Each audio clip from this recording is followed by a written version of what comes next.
Okay, so I brought you in today because you're an old friend, one. But two, you've got a platform that seems to be gaining some traction. A little bit. Not as fast as I would like, but you know. No pun intended. Yep. For the car enthusiast stuff. But the interesting thing about your platform is you're really close to catching a few of those, I don't know, viral moments where a lot of people will be attracted to your page at one time. And all it takes is one person in the right position to share your stuff, and maybe we can help you with that, right? So, Hopefully. So your show is called Hicks House Videos. Yes. And basically, it's you and your Mustangs, plural. No, we got him. We'll lower third him, and then on top of that, you also do family videos inside that, right? Somewhat, yeah. It's mainly cars, but yeah, I do some family stuff too. So I want to ask you a really serious question. Okay. Why Mustangs? I fell in love with Mustangs, goodness, probably when I was like elementary school. It's just you either love them or you hate them. Yeah. Right? And I think a lot of people get the wrong idea about them because they see the ones that suck. Yeah. And so how did you differentiate the Mustangs that suck, and there are a lot of them, to the Mustangs that are really incredible? I mean, if we're talking about like years, like 72 to 78, I don't even consider those Mustangs. What do you consider them? That's the dark years, I guess you would say. But those are the models that everyone seems to be attracted to. Not really. Those it's like the 66 to 70 is the. Oh, and then they came out with the. It's during the gas shortage years, and the one Mustang 2 is what they call it, like 76 to 78. It looks like a Pinto kind of. Well, everything got ugly during that period. It did. Is there? You may have more information on this than me. Why did things go to shit between those years? There was a gas of it, and the EPA got involved, and like they couldn't make the horsepower they could because they had to add smog stuff, and everybody was trying to learn how to deal with that and still make power. And well, but in the late 50s, 60s, I wasn't around, neither were you, but there was this really beautiful engineering happening. Yes. And they were creating really beautiful cars, aesthetically beautiful cars, never mind how powerful or fast they were, which was also pretty cool. But did those engineers quit? Yes, I don't know. Did they get fired? Did they relocate to rockets? Like, what happened? Like, I think there's a lot of drugs involved in the 70s. So they were all on acid. Yes, and so they're like, I've got this idea for some lines on this Camaro. Yes. And then so what? They all, instead of doing acid, they got on coke and everything got watered down. I guess I don't know. It's just I don't know. I don't know if they tried to start making cars cheaper at that point. I bet there was a race to the bottom. And they started using some plastic stuff in the late 70s, and I don't know. It was a weird time. Yeah, it was a weird time. Just I've never really thought about aesthetically, like why it went just to crap. What was like the pinnacle of the 60s model that really stands out even today? Oh man, the 69 Mustang, I love that. And then like around the mid 60s is my favorite. So I like the 66 Chevelle. Mid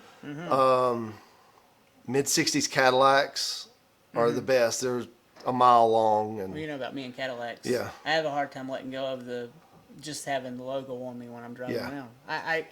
I'm in this place now where I'm like, okay, that Ford Ranger's pretty cool.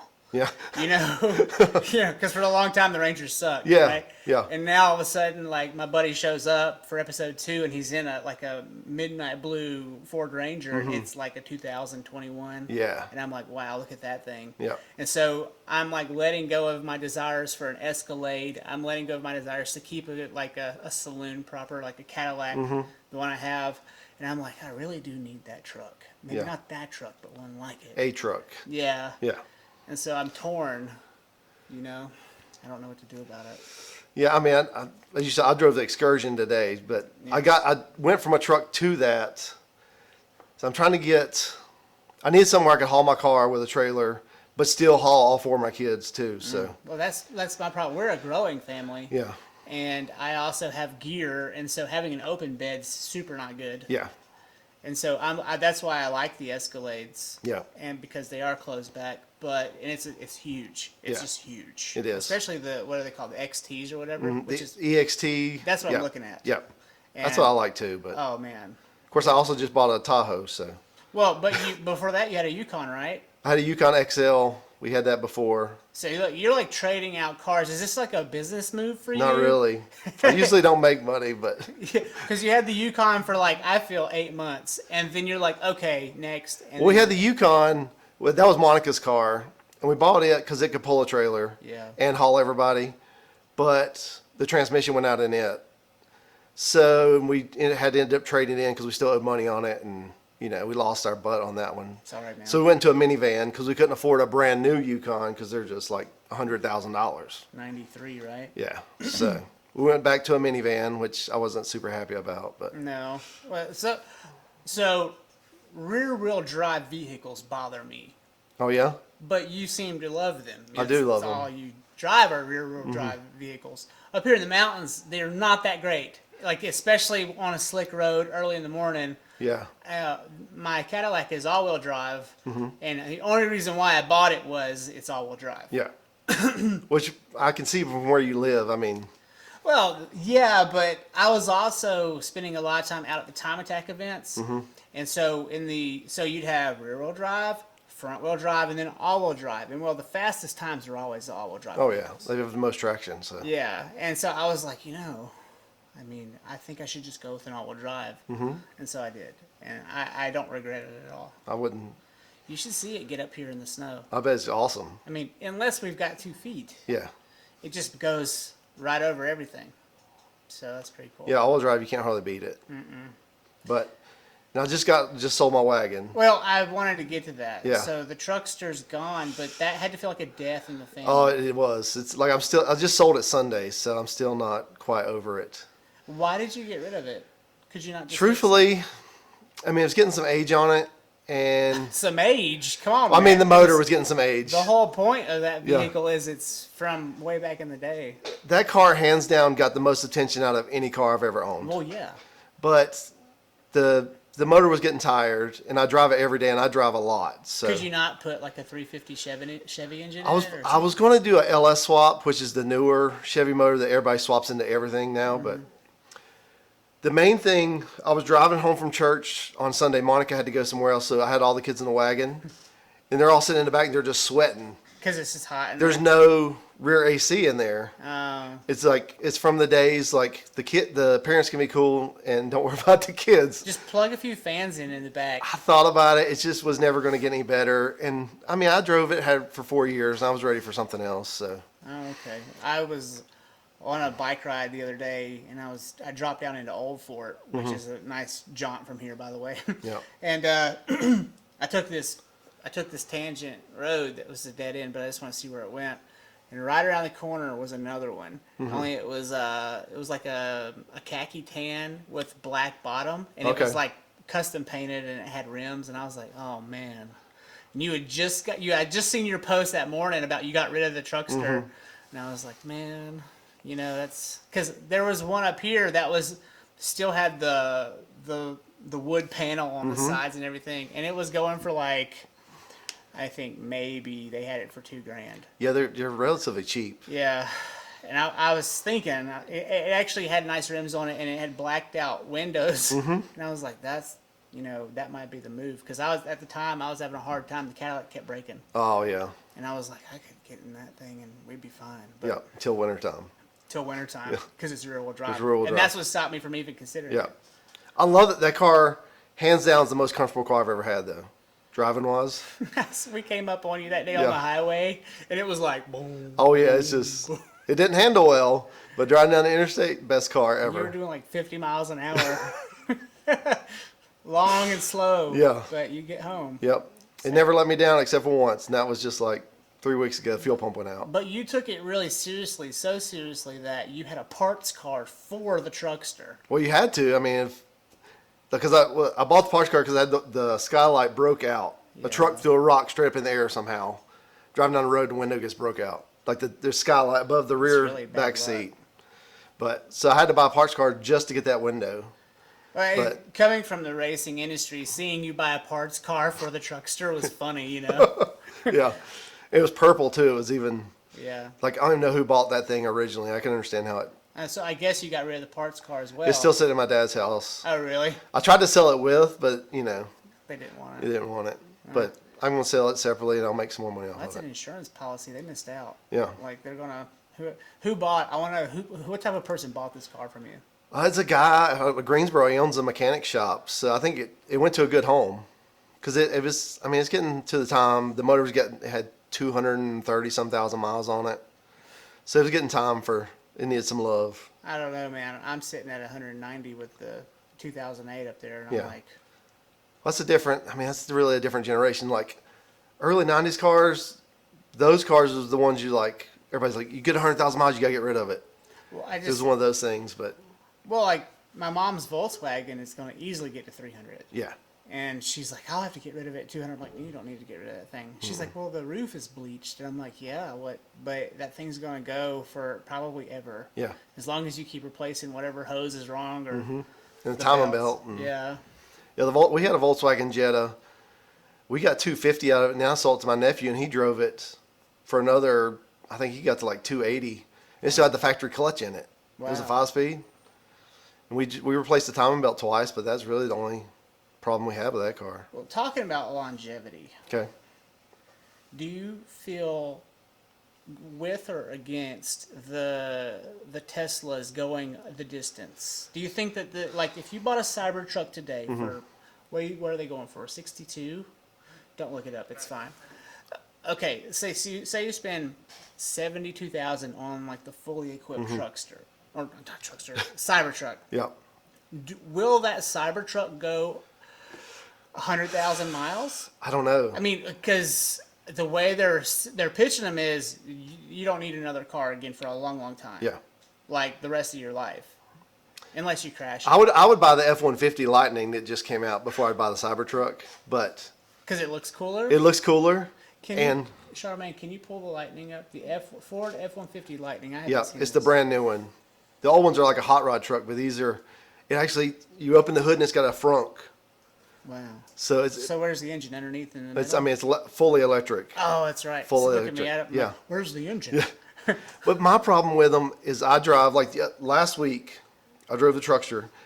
I went to Charleston, to Myrtle Beach, back to Florence all in one day, and I cannot do that in an electric car. They just don't have. And it The takes you distance. at least 50 minutes to get like a quarter tank, right? Or even like a half tank. Yeah. If you call it a tank, Yeah.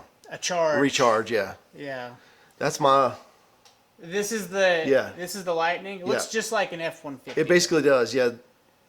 So I saw those. I can't remember the name of them, but they had these like electric concept trucks out in like 2016, Yep. and they were Renault. Okay. Do you remember Renault? And they look badass, but they were just like concepts, I guess. Yeah. Never made anything. Yeah, so they're like 400 grand and there's only like 18 of them or something. Yeah. And so there's no way to get from A to B on that, right? No Yeah. one's going to do that. But in this case, like, what are they selling these for versus the Cybertruck? Do you know? The price hasn't come out yet. Like they just debuted this like 2 months ago. But you see how it's like the trunk's in the front, Yeah. but it can tow. It can tow just like a regular truck, and it actually has an onboard generator in the back. Like you can plug your house into it, like 220, Well, I and mean, run your house off the truck. that's kind of interesting that that's where we're going. You know, so power goes out. Well, just plug the truck in. Yeah, And everybody's good. TV's back on. Internet's back on. until the battery goes dead in the truck. But Wonder how long that would last. yeah, but I mean, you cannot deny the power, the instant power of electric cars. With that, I know they've taken the Mach-E, the Mustang Mach-E. They're out now. Mach-E. Yeah, it drives me crazy they named it a Mustang because it's not a Mustang; it's an SUV. That's my major problem with, like, it looks like a really cool car. Why is everything going so Manila? Like, I don't know. So, like, even like my. Go ahead. Go ahead. Oh, I just saw it. You can see it's Oh, she was just reacting. Yeah. She was like, "Ew." yeah, That's a Mustang. Bullshit. yeah. That looks like a Tesla. It does look like a Tesla. They're copying. It's a really cool car, and they souped one up. Von Gittin Jr. took one and all-wheel drive. I think you do all-wheel drive burnouts. Is how much power it has. Well, yeah. But- I mean, they're doing 0 to 60 now in like 2 seconds, Yeah. aren't they? Which, in my opinion, seems really dangerous. I've done a burnout with you. Mm-hmm. Okay. Oh, you haven't done it since it's fast, so behind Crown Cinema. yeah, Back in the Yeah. 90s, and it had its own level of danger. yeah. Okay, but you were going 0 to 60 in how much then? Like, It's probably like 3.5 seconds. okay, and so now you're cutting that in half, Mm-hmm. and you're in what's that mode called on Tesla? Oh, what do they call it? Like extreme mode or something? Yeah. Yeah, right. You're in plaid mode. Yeah. Or whatever they call it, and then see the crash. Yes, speaking of it, there's a crash. And you're like, and so you're an idiot. You're 18. You're in your dad's Cybertruck. Yeah. And you plow into like a bunch of school children. Yeah. Like, that's what scares me. Yeah. Because you're not going to stop as fast as. I mean, the braking technology has come a long way too. But are they smart enough to go? There are children right there. No. I mean, our new van has auto braking, like it has the Smart Cruise or whatever, which I do like Yeah. because it'll go to a complete stop if you run up on traffic. It's like babysitter mode. It is, You but it doesn't react like to speed up as fast as I would like, as fast as a human can. Like when you go past somebody, it's like 1, 2, 3, and finally catches up. But meanwhile, everybody's coming behind you, which can cause a wreck. You get over to go, and it doesn't pick up. That's what. But it's got lane. And you're used to punching it. Yeah. And so. You just go, and it just takes. It's slow to react, I guess you would say. What is your favorite vehicle to date right now? At this point, Like if I was going to buy a new car or any car. let's say any car right now, but then we'll say of the new. Goodness. If I was going to go like unlimited budget, Yes. Would you go hyper exotic or would you? I don't know if I would go hyper exotic. I mean, I would like to drive a Lamborghini just to see. Yeah, but you'd But- be like, all right, that's fine. Yeah. Next, and Yeah. yeah, just for $1,000. If I was going to buy a car, probably one of the coolest cars right now that I think like street track, the Shelby GT350 is really cool. It's not supercharged; it's just Is naturally that aspirated. a new model or? It's been out since like 2016. I believe there was one of those guys. He had a Shelby out at the last Road Atlanta I was at, and he stood out like a sore thumb. Yeah, They're they're really good track cars Yeah. that you can drive on the street. The GT500 is cool, but you can't get it in a manual. It's true like dual clutch, paddle shift. I feel like they're really at home on an oval track. Mm-hmm. But when I watch them in the circuit tracks, they're heavy, man, and they're like Yeah, the GT500s are, yeah. and they're topping like Yeah. they look like an SUV almost cornering, and you're like, whoa. When the GT350 came out, it was the first time that the Mustang was able to beat the M3 Wow. in forever. Yeah. 'Cause, BMW's right up there with their M3. But I mean, I like the BMW stuff too. I like so many cars. It would be such a tough decision. I have a bias towards BMWs. I don't like them. Why? I don't like the people in them a Yeah. lot of times. I got that bias called Corvettes. The Corvettes are just, yeah. I would not buy a Corvette because most of the time, the type of people that drive them. My dad used to say, one day I'm going to get a Corvette. Yeah. And he never got a Corvette, Yeah. right? Because they're expensive and Yeah. he didn't really know his way around them either. So, And they're not feasible for a daily driven car. And especially when you're a retired school teacher. yes. Like, good luck. And getting in and out of, and because your dad was a big guy. And The new ones are really nice. that's the first Corvette that I would consider owning. Well, I mean, they're basically in that same level. They're exotic, right? Yeah. At that point. But but you can get in for like $75,000. You don't have to spend $250. Like Banana yellow. yeah, You're gonna be riding But- around with the top down. yeah. Everybody's gonna think you're a prick. Mm-hmm. No matter what. That's the only reason I wouldn't buy it. I got a buddy that loves Corvettes. And I was like, I wouldn't buy one just because of the type of people that drive them. How are you like not succumbing to the pressures of Porsche ownership? I mean, Monica would love to have a Porsche, I bet. but I mean, there's not, you know, I mean, there's a real craze around them. yeah, Even the old shitty ones. yeah, And it seems like everyone. That's when you've moved on up. Is when you're in the Porsche. yeah. You've made it, Yeah. quote unquote. You're David Duchovny. Yeah, All of a I'm afraid sudden. I'd have to start wearing a polo shirt, which I don't like wearing polo shirts. Just all black V-neck. Yeah. Yeah. So it's just they're amazing cars. I just don't know. I'm not that type of person. I'm more of a muscle car. So I do Porsche Club Ride Yeah. videos and stuff.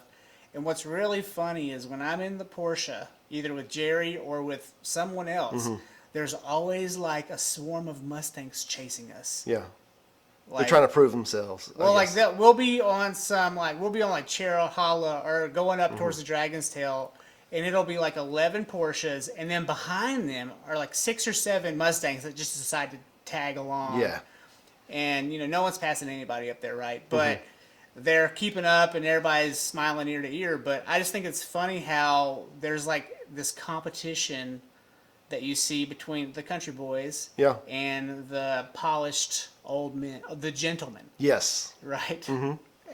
I think it's almost like, oh, I can outrun a Porsche type thing. Yeah, I think honestly they probably can on straightaway. yeah, yeah. Straight up drag race, probably can, but The Porsches, they'll be like, okay, well, we're going to go, and they get into the Dragon's Tail or wherever, some road like that, like Highway 9, and you'll see them, they're like, okay, now keep up. And Yeah. boom, boom, boom, boom, boom, and the Mustangs are like, ooh. Yeah. And they get weird. yeah. I mean, it's completely different car. I mean, Yeah. the Mustang. You go to any drag strip in the U.S., there's going to be at least 20 Mustangs there, just because they make such good drag cars, especially Fox bodies. Even Chevy guys, they'll take a Fox body and put a Chevy motor in it and go drag racing because it makes such a good drag car. They're just Seems weird to have a Ford with a Chevy motor in it. that's like sticking a dagger in my heart, but Would you do it? I would not do it. But, I mean, if it's what is it, a 350? No, they go with the new LS motor, which is what's in the Tahoes and So- Suburbans, because they're plentiful. You can pick them up cheap, and they make good power. And Well, they're pulling a Suburban. yeah, And so, at the drag strip, is that what they do? Do they put the Suburban engine in for the dragging? yep, And so basically, you're trying to pull what was that, 6,800 pounds, but you're now in a Fox body, that's 3,000 pounds, 2,800 pounds, Yeah. 3,000 pounds. So all of a sudden, you're doing what, 8 seconds? easy. I mean, in an eighth mile, yes, but I mean, you can get an LS with a cam swap. You can get 500 horsepower easy, just with changing the cam out because I mean they come with a cam to pull a Suburban, Yeah. which is for torque. You put a cam in that's going to make horsepower, and you're making 500 horsepower just like that. When is it too much torque? I mean, really, for the street, anything above 500 horsepower is too much for the street, unless you're just in a. Well, for performance on the drag strip, though. I mean, drag strip, Because too much torque and you're Vin Diesel, yeah, you can. and that looks cool on the movie, but Yeah. it's super inefficient. It is, yeah. If your wheels in the air, you're not. No, you're just looking like a dork. But then it comes to car setup, because I mean they got like these drag cars and stuff now. You get your suspension set up right. I mean, they're like 3,000 horsepower drag cars. So they're putting weights in the front then. Yeah, they weigh it, and I mean there's a lot of stuff to it, the suspension and different tires, and just getting it all set up right. With you're touring around, Mm-hmm. you and your wife often, and you go into these Fox body shows Mm-hmm. or whatever the Mustang show is. What's your motivation when you go out there? What are you hoping to gain when you go to an event like that? Really, I go to talk to people. I mean, I go to get footage, Yeah. but my favorite part is just talking to other car guys. Yeah. that enjoy the same thing that you do. Well, like it's really funny when I go out to these shows because the ones I go to aren't for Mustangs only; they're for all cars a lot Yeah. of times. And so, the Mustang guys are the most enthusiastic of the people there, right? But most of the people there don't give a shit about their Mustang. Yeah. They're all looking at the new here, Yeah. or the Subarus over there, Yeah. or whatever, but they're there anyways. And like, have you ever felt that rub where people are like, they're not even willing to like look under the hood of your car because it's a Mustang? Do you see that happen? Somewhat. I see. It's a lot with the new Mustang guys, like the younger guys. Excuse me. Like they don't even care about the old cars. They just, it's almost like, I hate to use the term, but snobby, like. Yeah, well, yeah, that's in Utah. That's what it was. It was Yeah. snobbery because everyone's looking at the exotics and they're looking Yeah. at the Porsches, and the Subaru guys are just their own form of dig. Yeah, yeah. They're just as Hey. bad as the BMW Yeah. guys, right? You're not in a Subaru, right? I own 2 BMWs, and this last car was a Subaru. I love Subarus. Well, we own a Subaru too, but Yeah. that doesn't mean I don't. You're not riding around a WRX with a big Spoiler. exhaust pipe on it. Yeah, maybe she was. Maybe she is. Maybe she was. She had the biggest one possible. No, I didn't have a huge whale tail or anything Yeah. like that, Yeah. but it was an Impreza Yeah. hatchback, just real nice, laid back car. Yeah. Well, I just remember. I didn't go crazy. I wasn't like vaping and having like Yeah. chameleon colors down the side. There you like, go. I wasn't that person. We were in, this was like 2004, and we were in Colorado, and we were renting a car, and it was like the Impreza, and I'm like, ooh, let's rent that one, and it was a total piece of shit. It was it was not what I Yeah. thought we were renting, and I was really disappointed. Yeah. I've never driven a Subaru. I would like to have a Subaru Brat. What do you mean a brat? You don't know The Subaru Brat? Brats, What is like the that? ones from the 70s? Yes. Oh my gosh, I those would things are love so show cute. Show Yeah, Josh yeah, a yeah. I haven't Brat. seen one. My uncle had one when I was a kid, and I- you'll see in a second. They're rocking. They're pretty But they're cool. basically a truck. Really? But in the back, it Like came with 2 seats from the factory in the bed. Like an El Camino almost? Kind of like, yeah.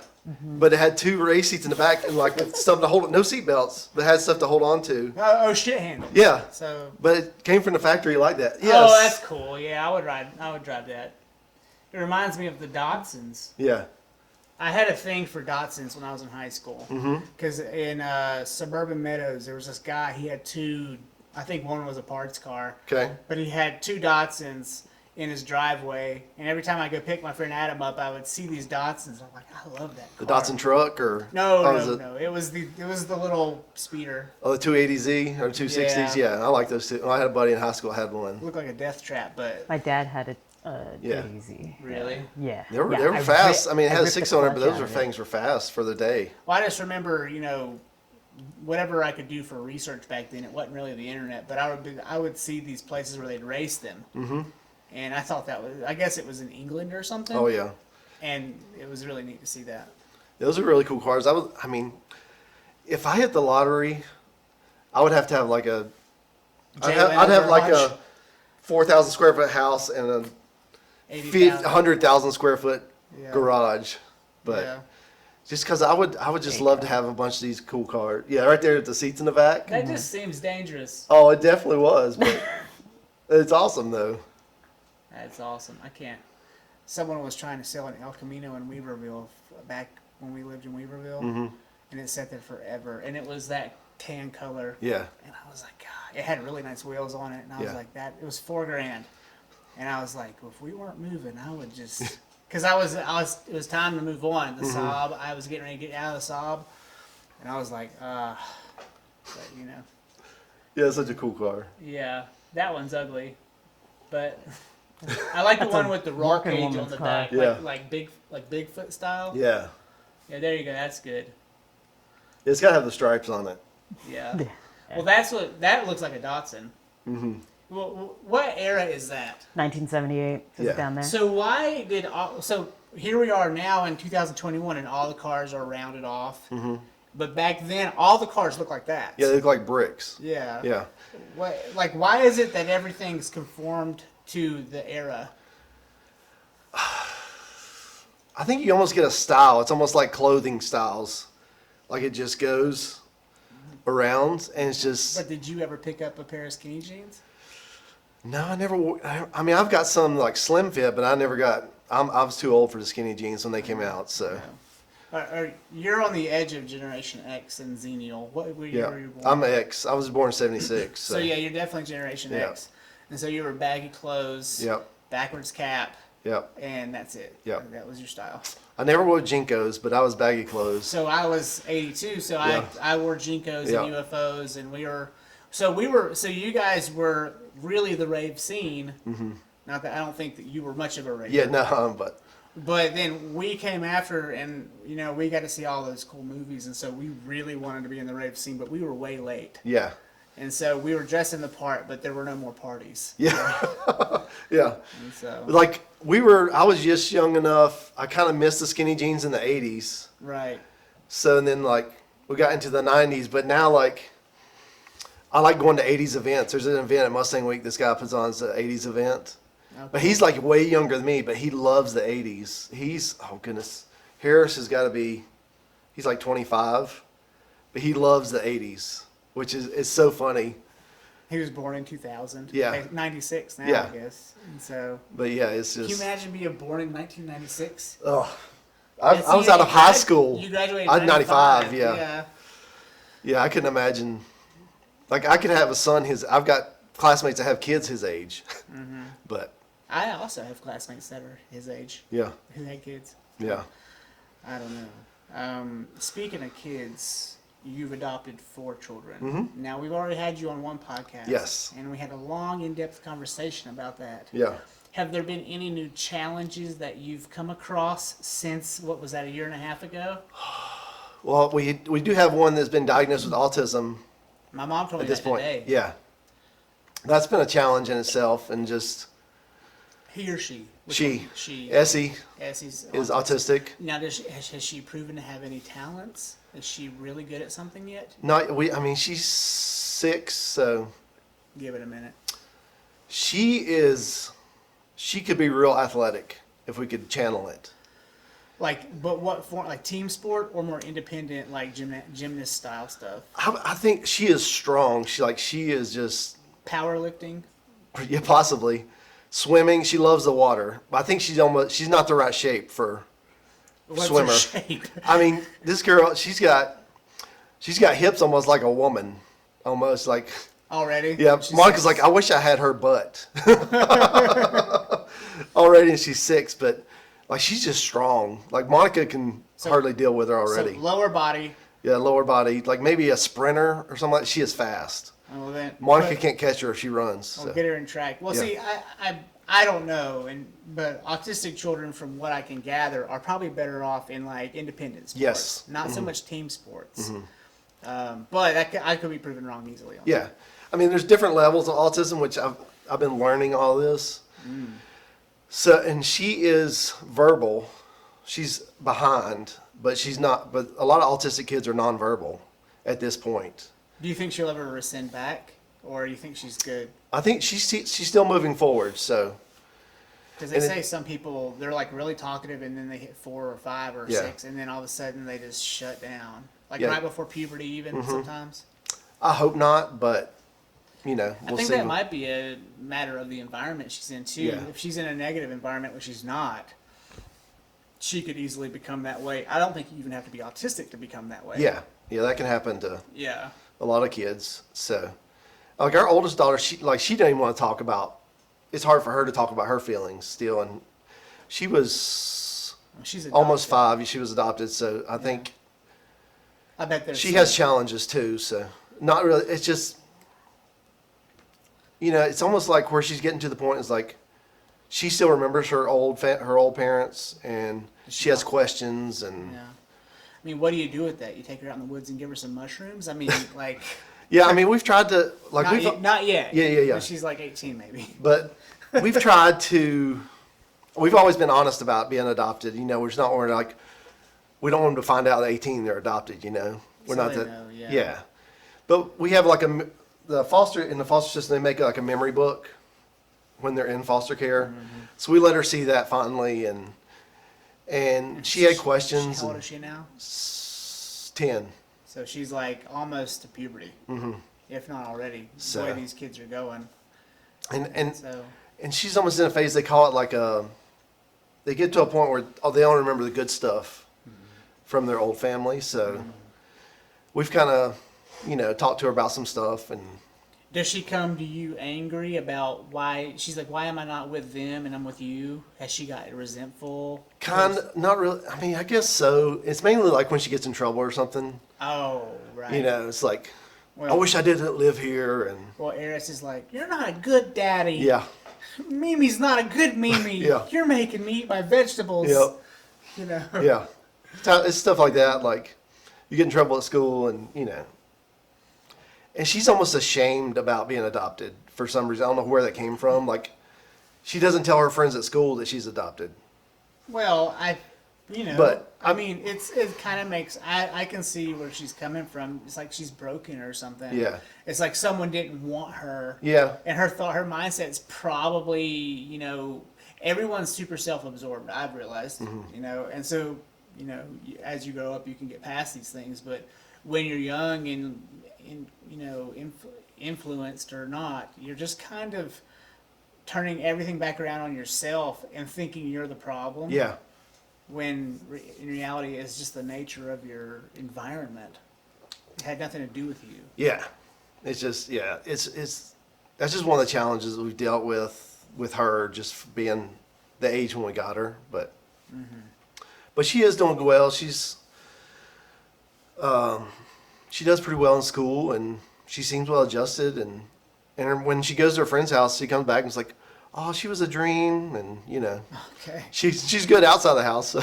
They're just being nice. Yeah, it's being nice. So. No, she probably is good. But and she's smart. Oh man. Is she latching on to you or Monica more? I don't know. I'd say probably me. But My daughter is in a me phase right now. Yeah. I can't break free for 15 minutes. Yeah. And she's like hanging on me like a cape. Mm-hmm. And I feel guilty to even break free and go for a bike ride. yeah, my youngest is like that. It's like I came home yesterday and it's like, you forgot to give me a kiss before you left. Mm-hmm.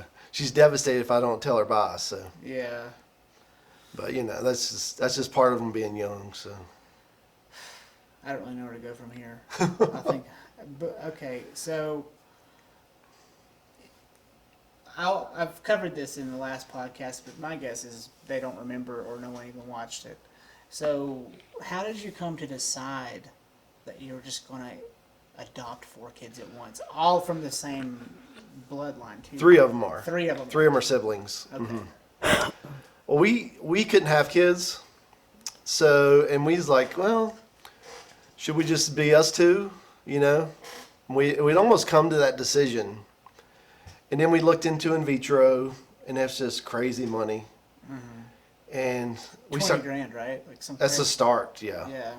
But then we started a new church actually, and we met some friends there that had adopted. And so we started looking at adoptions. Like, well, we're not going to adopt outside the country. I mean, there's kids right here. Yeah, So we just went through the foster system, thanks to some friends of ours that talked us through it, like, because we had no idea what it was like. You always hear the horror stories. It's the only thing that ever makes the news. Yeah. So we talked to them, and, we just signed up for the class, and was like, we'll see where we go from here. And then our first foster child was Essie. And The we got 10-year-old. No, she's 6. She's 6. She's autistic. Okay. And she was 3 months old. Wow. Yeah. So you've had her from the beginning. Mm-hmm. She was tiny. And she's all by herself. She's not one of the. She's not one of the siblings. Okay. So we had her first, and then we actually had another foster. Like, we got her on a Friday afternoon. Monica went to the grocery store. I'm at home, just doing whatever on a Friday afternoon. And Monica calls the house phone because my cell phone was charging. And I didn't get to it in time, so she leaves a message. So I go listen to the message. She's like, well, I'm going to finish up here, and then I'm going to go pick up a baby. So I try to call her back, and she's not answering because she's talking to the social worker. Yeah. So I'm at home freaking out. You know, it's like, what do I do? And finally, she calls me back, and I was like, what do I need to do? She's like, well, come to the grocery store and pay for the groceries, because she had like a cart full of groceries already. And she was going to go to social services and pick her up. And then she gets home, you know, Essie slept through the night, like right off. Wow. But she literally came with the dress she had on. That was it. She showed up with a dress. But we had friends and family. She like showed up that night with stuff, and we got so much stuff. The very next. Was it all pink? Was all of it pink? No, not all of it pink. Because everything we got was pink. Yes. And we had never bought anything because you don't know what age kids you get. We had one sleeper that was yellow that was good for like 1 month to 9 months. You know, one of those like sleep in a bag thing. Yeah. We had one of those. But anyway, A pouch. yeah, our mom almost beat Monica there with the kids. So, you know, when I called her, and she's like 45 minutes away. But anyway. So you still have both your parents, right? Mm-hmm. How beneficial have the grandparents been to the children to this point? Oh, they've been great. Is that where they are now?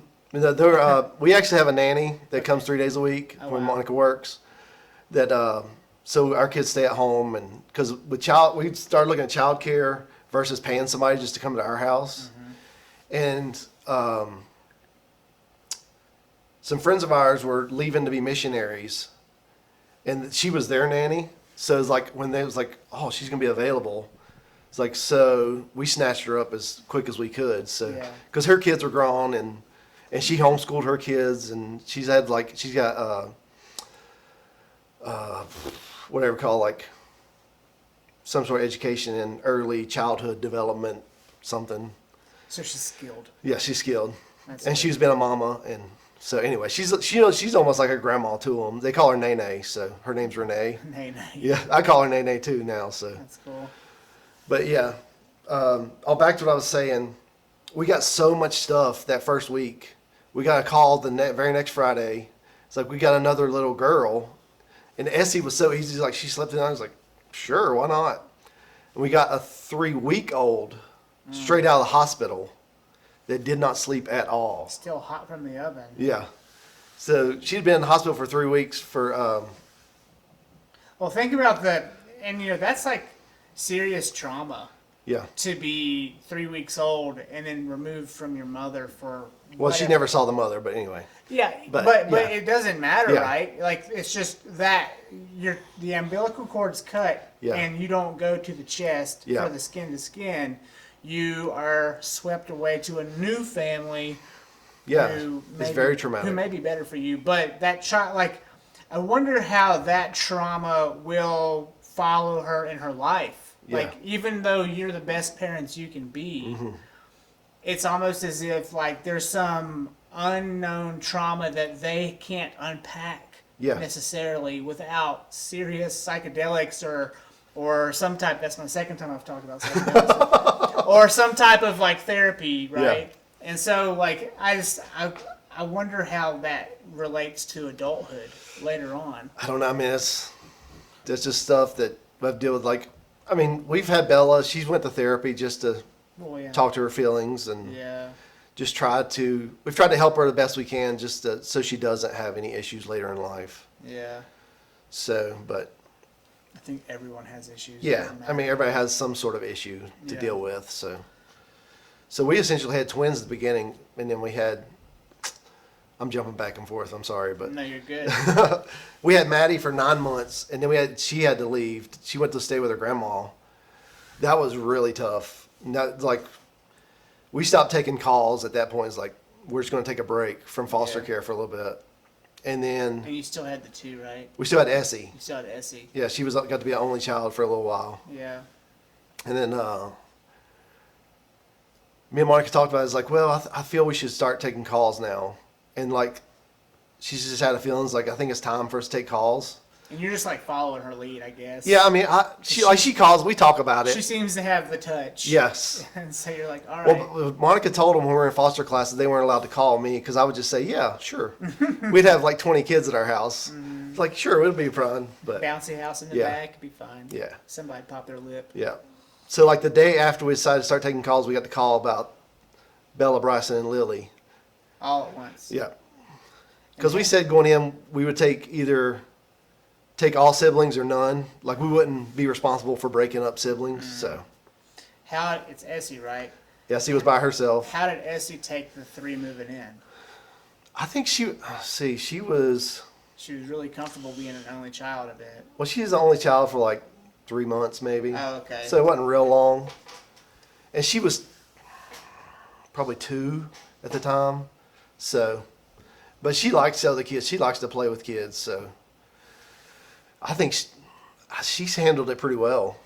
Do you think she even remembers him not being there? Probably not. Not at this point? Not at this point. Yeah.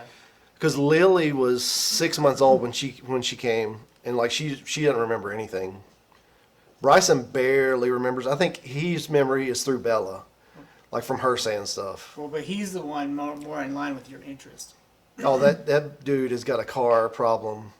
I've created Well, I think it was already It- harbored in him. it possibly, yeah, but Do you know anything about his paternal father, his real father? not really. You think he was a gearhead?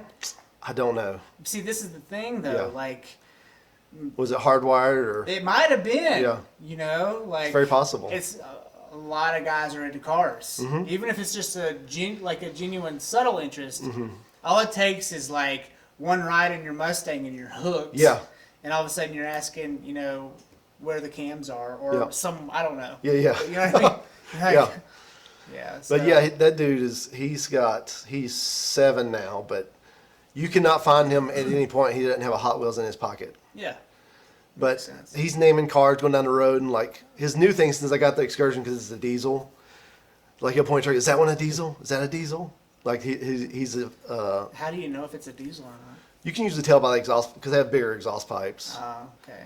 Just And they're pushing black smoke out, or I mean, not unless they've been modified is the only time they really do that during this nowadays. gas shortage, the only thing that was really easy to get was diesel. Yeah, I was driving that during the gas shortage. Well, I'm sure that it needed a lot of gas too. I mean, Yeah, but I mean it does. It gets like 17 miles per gallon, so it's not real bad. did the gas shortage affect you guys in any way? Were you? It just affected me driving my normal car, because like Yeah. one of the times I had to go to Charleston, and I called the customer it was like a subcontract job. I was like, if I can fill the Excursion up with diesel before I leave, because it's got a 40-gallon tank, It's a big tank. I knew I could get there and back Yeah. without refilling. So I was like, if I can go and not. If I can find diesel before I leave, then I'm good to go. That's the only time it really affected I me. feel like the media hyped that up on purpose. I think it was worse than it actually was. The media made it look worse than Yeah. it actually was. Well, I think that it was literally. This is my conspiracy theory. Mm-hmm. They wanted to make some money off gas really fast, and so they had this gas shortage. And I know that someone hacked a pipeline. Yep. And everyone's like, it was Russia, but I'm calling bullshit on that. I'm like, if anyone hacked it, it was someone here, Yeah. probably the CIA. And the pipeline's shut down, oh so conveniently, and no one can get regular gas, but diesel's okay. Yeah. And I'm like, whatever. But for me, it just feels like a giant ruse. Yeah. Like another ruse post-COVID. Yeah. It almost feels like a chain of events that was predetermined back in like 2018 Yeah. I And can they- see that. to plan for a way to, one, get Trump out of office, which is whatever, but then also they had a whole lot of other things that they wanted to bring in, like these new normals. New normal for gas being this much instead Yeah. of this little. New normal for people who are supposed to wear a mask everywhere they go. Yeah. Well, that didn't work out, did it? Not for me, it is. And so, like, I feel like it's just this giant. Someone's playing games. Yeah. And it's from the top down, Trying to see what they can do. what they can get away Yep. with. And I think I'm a xenophobic to China, Mm-hmm. and I'm being honest about this. I want to talk with you guys about it. Okay. All right. The other day, I'm riding my bicycle to Ridgecrest, and there's this short brown man in a police uniform with his back to me, and he's letting people into the Ridgecrest Center. There's like a church there, and I'm like, I thought he was Asian. I thought he was Chinese, and I was like, what the fuck? And he turns around, he's just like a Sicilian guy, Yeah. and I'm like, oh. And so I feel like I might be racist. Yeah. That's super racist, man. Yeah. Yeah. And so like at least I'm acknowledging Yeah. it, right? But now what are you gonna do about it? But nothing. Well, Nothing. You're like, I'm gonna keep being racist, bro. No. I think it's a good look for me. what I'm going to do is I'm going to tell you what my fears are. Okay. My fears are because in our last episode we talked about how China can never enslave us, but they can buy us.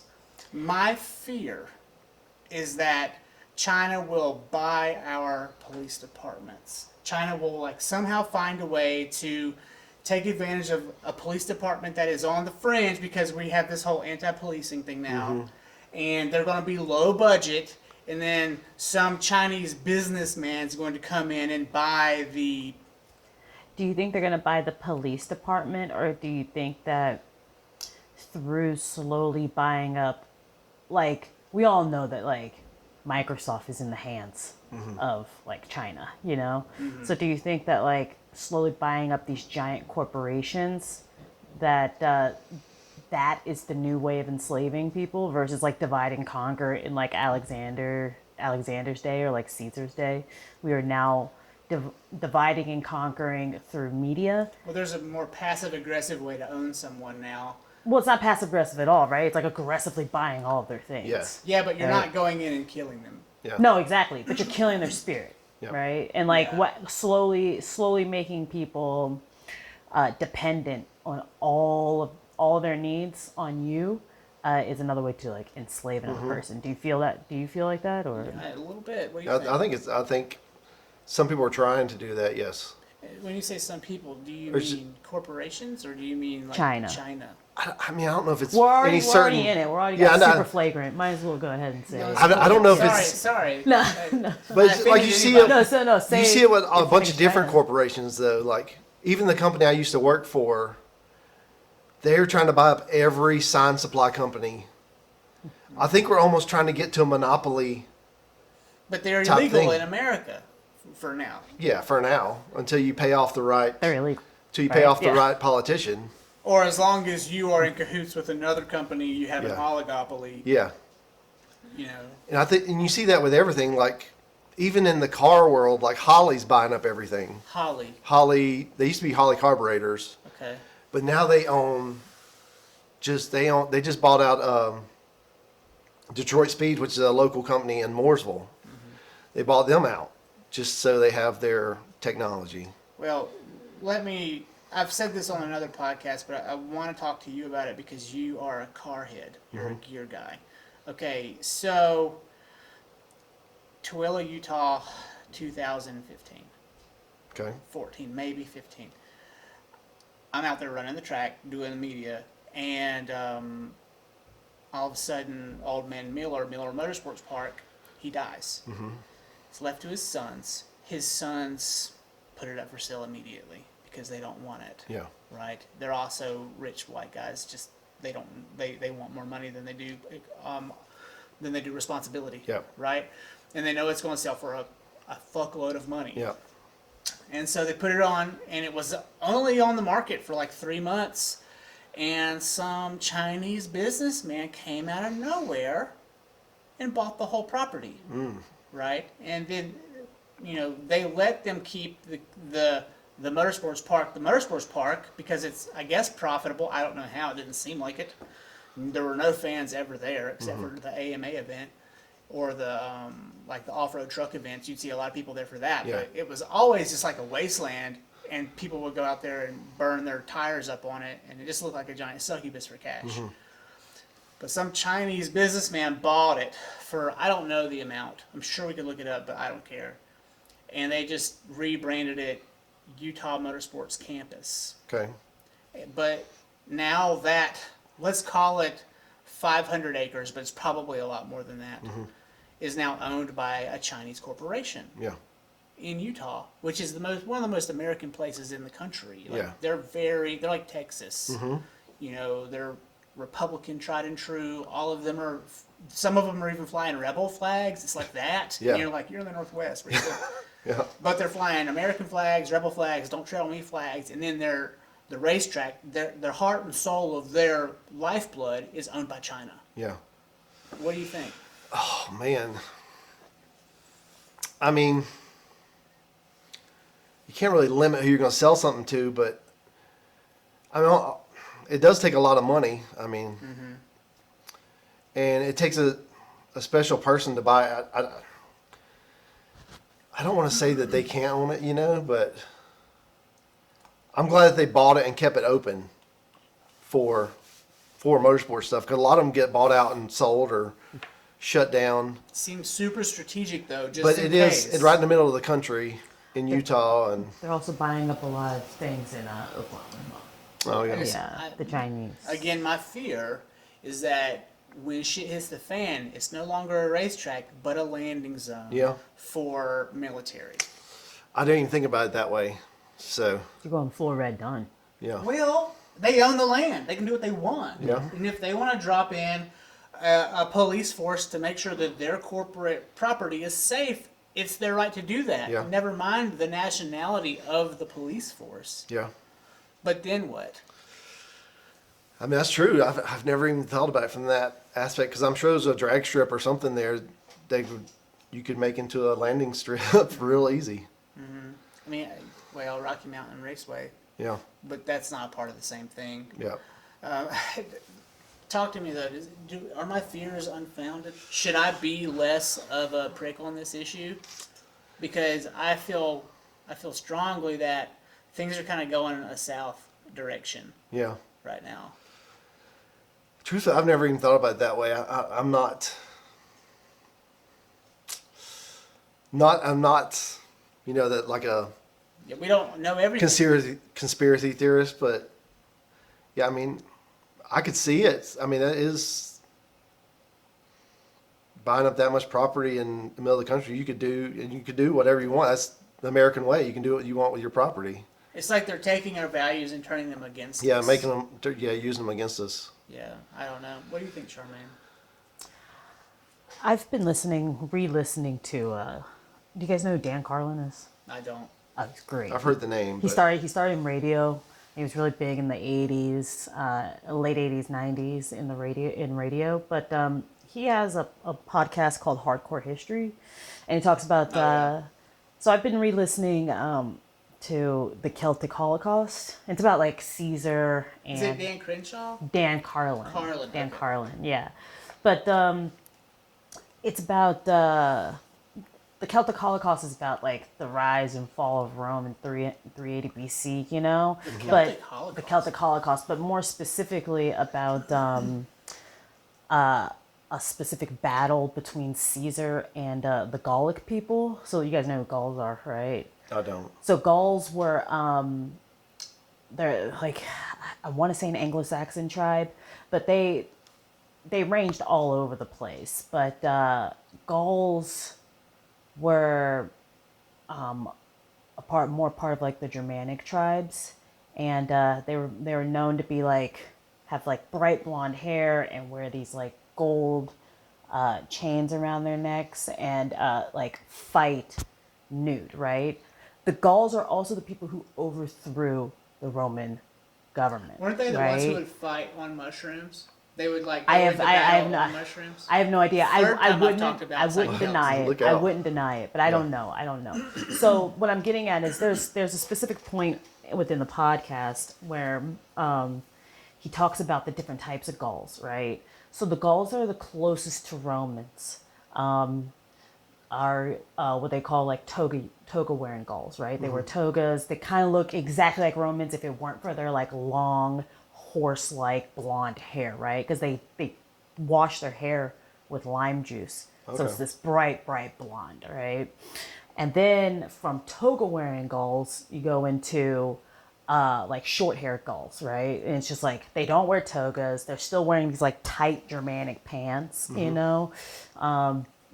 They have facial hair. Maybe they have a mustache, right? There's a very famous sculpture called the Dying Gull, and he looks like this, you know. He looks like one of these short-haired gulls. Okay. Right? Short hair, mustache. Still, they all wear this like gold necklace around them, right? But once you get past these guys and you go deeper into, let's say, where modern day Austria is, where modern day parts of modern day France, these areas, even modern day Italy in some parts, you get these like what I can only describe as like Nordic gulls, right? Long blonde hair, long big beards, Like right? Viking style. Bright blonde hair. Yeah, these are the guys that fight naked. These are the guys that people fear and they don't come out of the woods, right? I think this is what is happening in America, right? Like you let other businesses outside affairs come in, right? And you slowly start to see the change, you know? You slowly start to see these Americans that go, oh, well, this is good for the country. You know, it's good for me. It's good for the country. Like I can see the benefits in this. I'm going to then just accept this, right?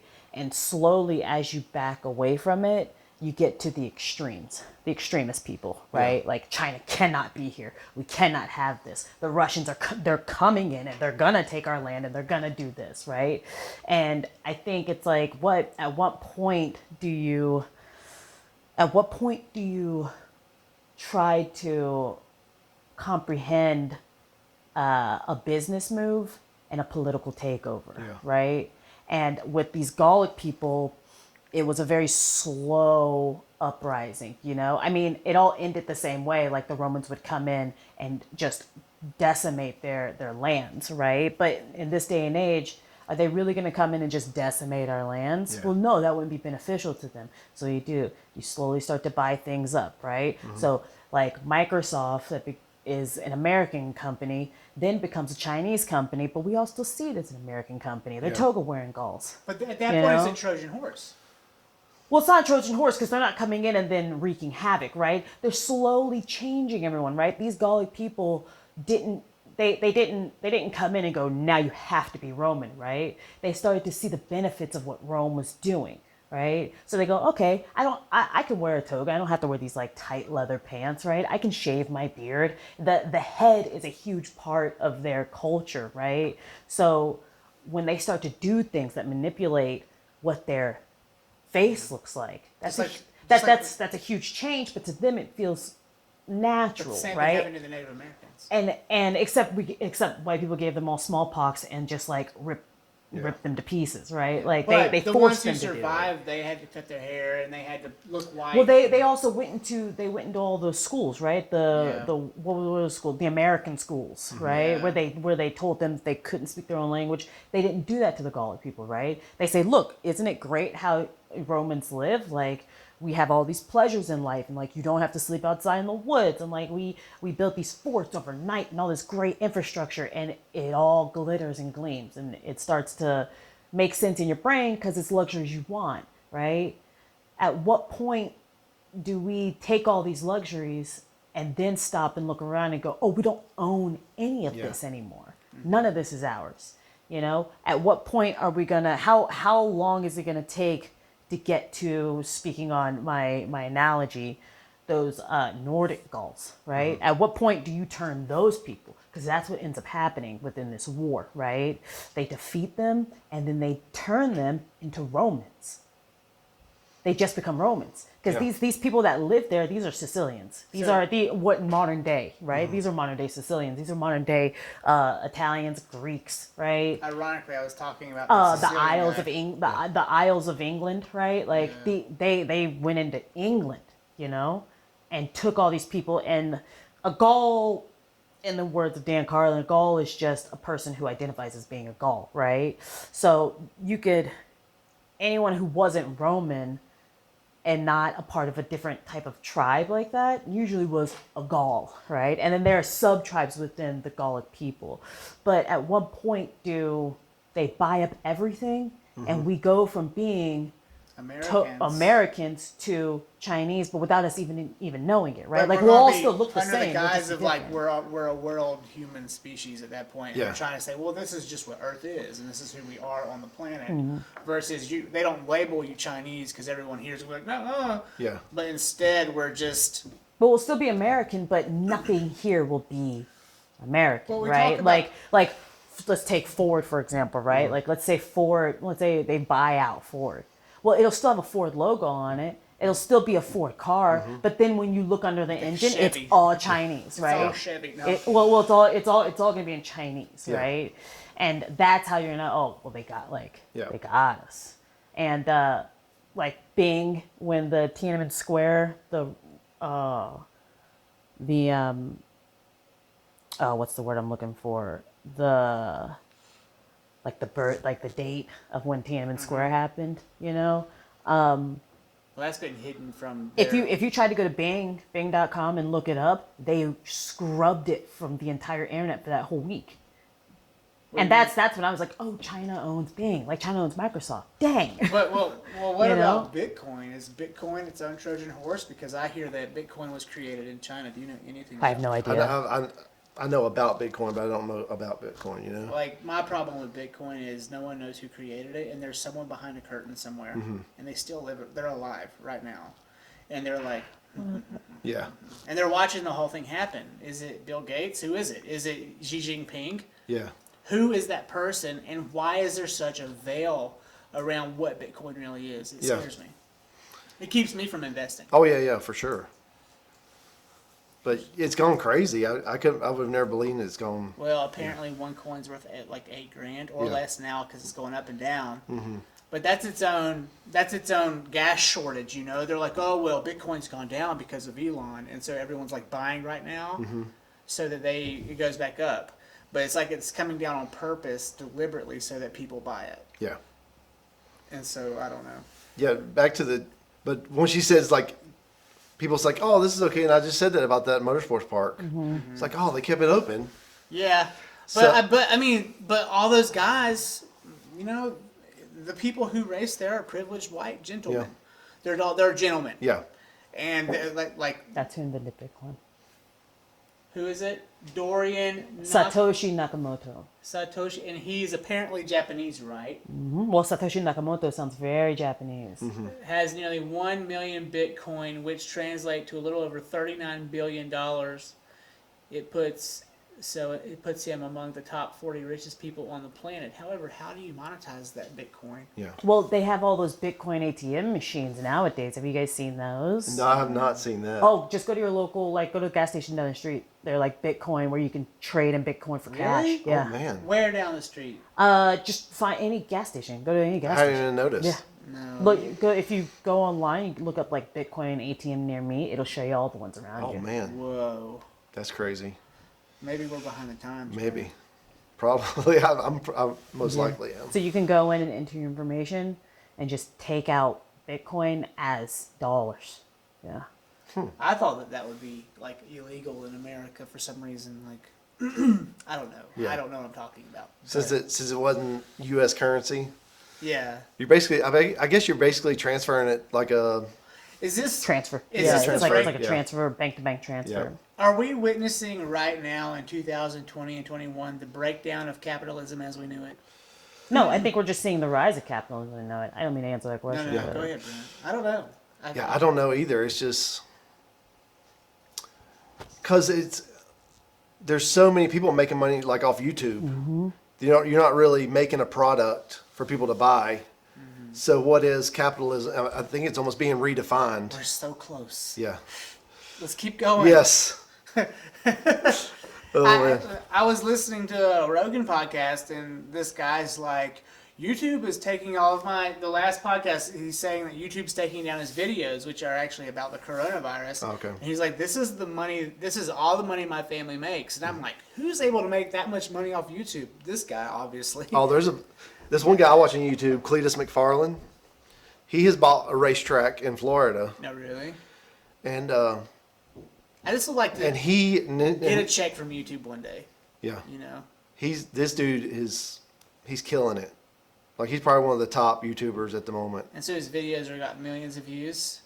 Oh, he's like 3 million subscribers or something. Should have 2005. I should have started a YouTube channel. Yeah. Like I was thinking about doing these in like college. Mm-hmm. I even like would do short monologues just of myself talking about God knows what then. Yeah. Stupid stuff, I'm sure. But I was, everything was going to high 8 tape back in the day. Yeah. And I was considering taking those high 8 tapes and transferring them and putting them on YouTube when YouTube was Yes. getting started. What if I had continued that? I still think about that weekly. Like I did a video and put it on YouTube just for fun. We blew up a Jeep at my buddy's shop. I was like, if I would have continued doing this, I could be doing it for a living now. Maybe You you know? can get there still. But I'm hoping to. At least support my car addiction. You gonna get the YouTube plaque and put it Yes. behind you? Yeah, in the videos, That's some FOMO right there. I see somebody with that plaque on the wall behind them in their videos. And I'm like, ooh, Yeah. like that'd be nice to have. But this guy, he started his channel. He worked for 1320 Video. I'm sure you know 1320 Video. Anyway, if you're in the car world, you know 13. I think he might have been in high school or college. He started doing their Instagram account because they didn't have one. Yeah.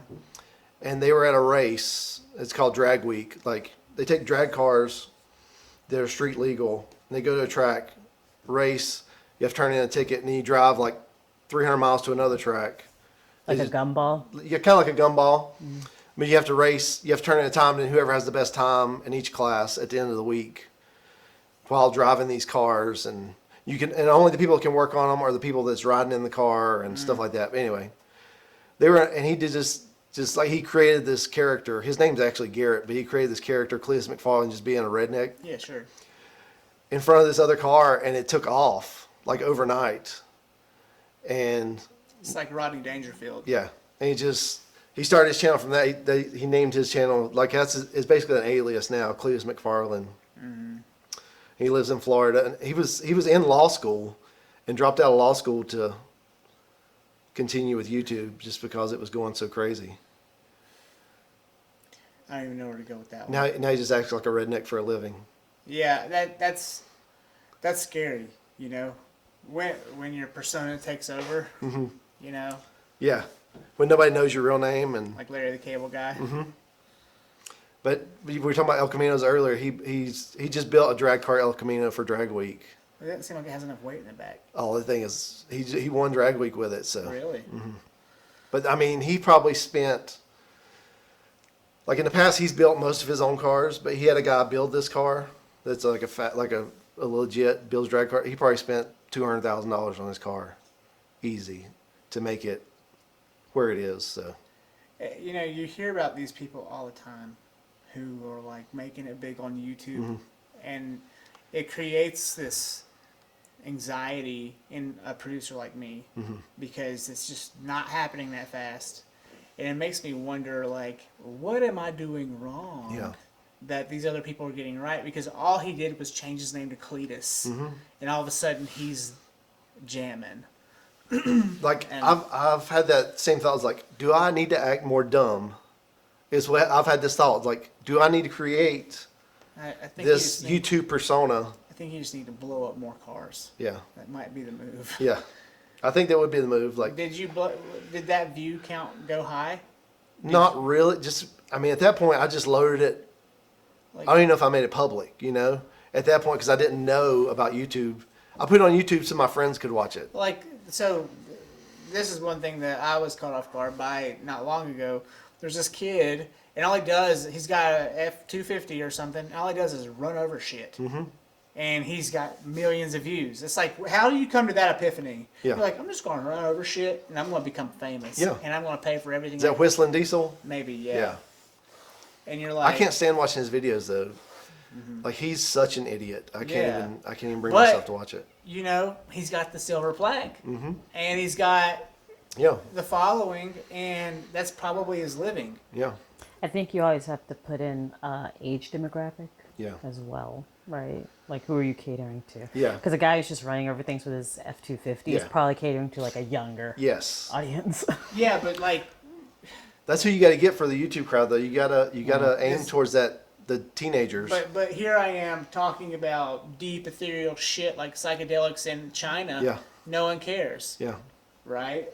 And so like it's kind of this weird. It's like I'm missing the ball or missing the mark almost. It's like You're just missing your demographic, right? It'll slowly build, and you'll start to find it, right? Like a bunch of young kids don't listen, like you said Joe Rogan earlier. They don't listen to Joe Rogan, right? Yeah. They listen to like H3 podcast or like Logan Paul's podcast, things like that, right? The age range of Joe Rogan is like 18 to 40-year-olds, you know? So it's just finding your niche, I think, Yeah. is the big thing. Like if you're comparing yourself to these people whose age range is 5 to 15, Yeah. you're never gonna be that, you know? You're just, it's just not gonna happen because I'm 40. well, and their parents will go out and buy all their stuff, right? Yeah. Like their parents are gonna go out and buy all the James Charles stuff, right? A 40-year-old's got to wait to that next paycheck to buy some of your merch, so Yeah. it's gonna take a little while. It's gonna take a while to build it up. That's all. Like, who could? Why can I think of the thought of being Blippy? I know you've seen Blippy videos. Well, see, this is the thing. My daughter hasn't yet, so stop yeah, talking about it. dude. How could I not think of that? Oh my So gosh. everyone's talking. I haven't even seen Blippi yet. Like I don't even know what it is. I'll pull it up for you. Blippy. God. Oh. He does some educational stuff, but he acts like a moron. I mean, he acts like a 2-year-old would like. He wears a blue and orange outfit and It's like Pee Wee Herman then. kind of, yeah. It's this generation's Pee Wee Herman. What challenges have you been faced with building your own channel? Like what's really on your chest right now? Mine is inconsistency of views. Like my number one video right now is something I made out of frustration. It was how to open a lift gate. You know, on our Yukon, it got stuck because they don't have an I actual remember that handle. video. I They don't have remember an actual handle. They just got a button. And if the button stops working, it doesn't open. It's just a how-to video. There's Blippy for you. Oh God, it is Pee Wee Herman. It dude. is. Without the scandal, I guess. Yeah. Or he did have a scandal. That was later in Well, life, yeah, thankfully. yeah. It was like a poop scandal. It was a jerk scandal. Yeah. Just like Pee Wee masturbatory. Huh? But he was able to jump the snake where Pee Wee Herman was canceled.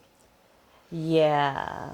I don't know why. Who was that? So Pee Wee Herman got canceled Yeah. for jerking off in a movie theater Yeah. in like 1989 or 93 or Yeah. something. I thought his career was pretty much over at that It point was anyway. pretty much done, Yeah. right? Yeah. Outside of Buffy the Vampire Slayer when he made a cameo. Okay. And a couple other things, yeah. Yeah, Spy but Kids. that was it for Pee Wee. He was like someone said earlier, he was the first to be canceled. Yeah. Back in the day. But then here he is, and he had his own form of scandal. Oh, I didn't know he had a scandal, so. Yeah, what was it? I have no idea. Yeah. I I'm don't- all deep into this Drake Bell scandal lately. Do you What's guys that? know who this is? Drake and Josh. I'm a little bit younger than you Drake guys. were they on Nickelodeon or Yeah, something? Okay. yeah. I recognize the names. Yeah, so Drake Bell, who was Drake and Josh, just pled guilty to inappropriate relationship with a 15-year-old girl. Yeah, that he had been having for years apparently. And he tried to dodge everything by moving to Mexico, and he changed his name and moved to Mexico. And they Went and got him. went and got him. They went and got him. Yeah, this is Drake Bell. I'll show you. Anyways. But anyway, yeah.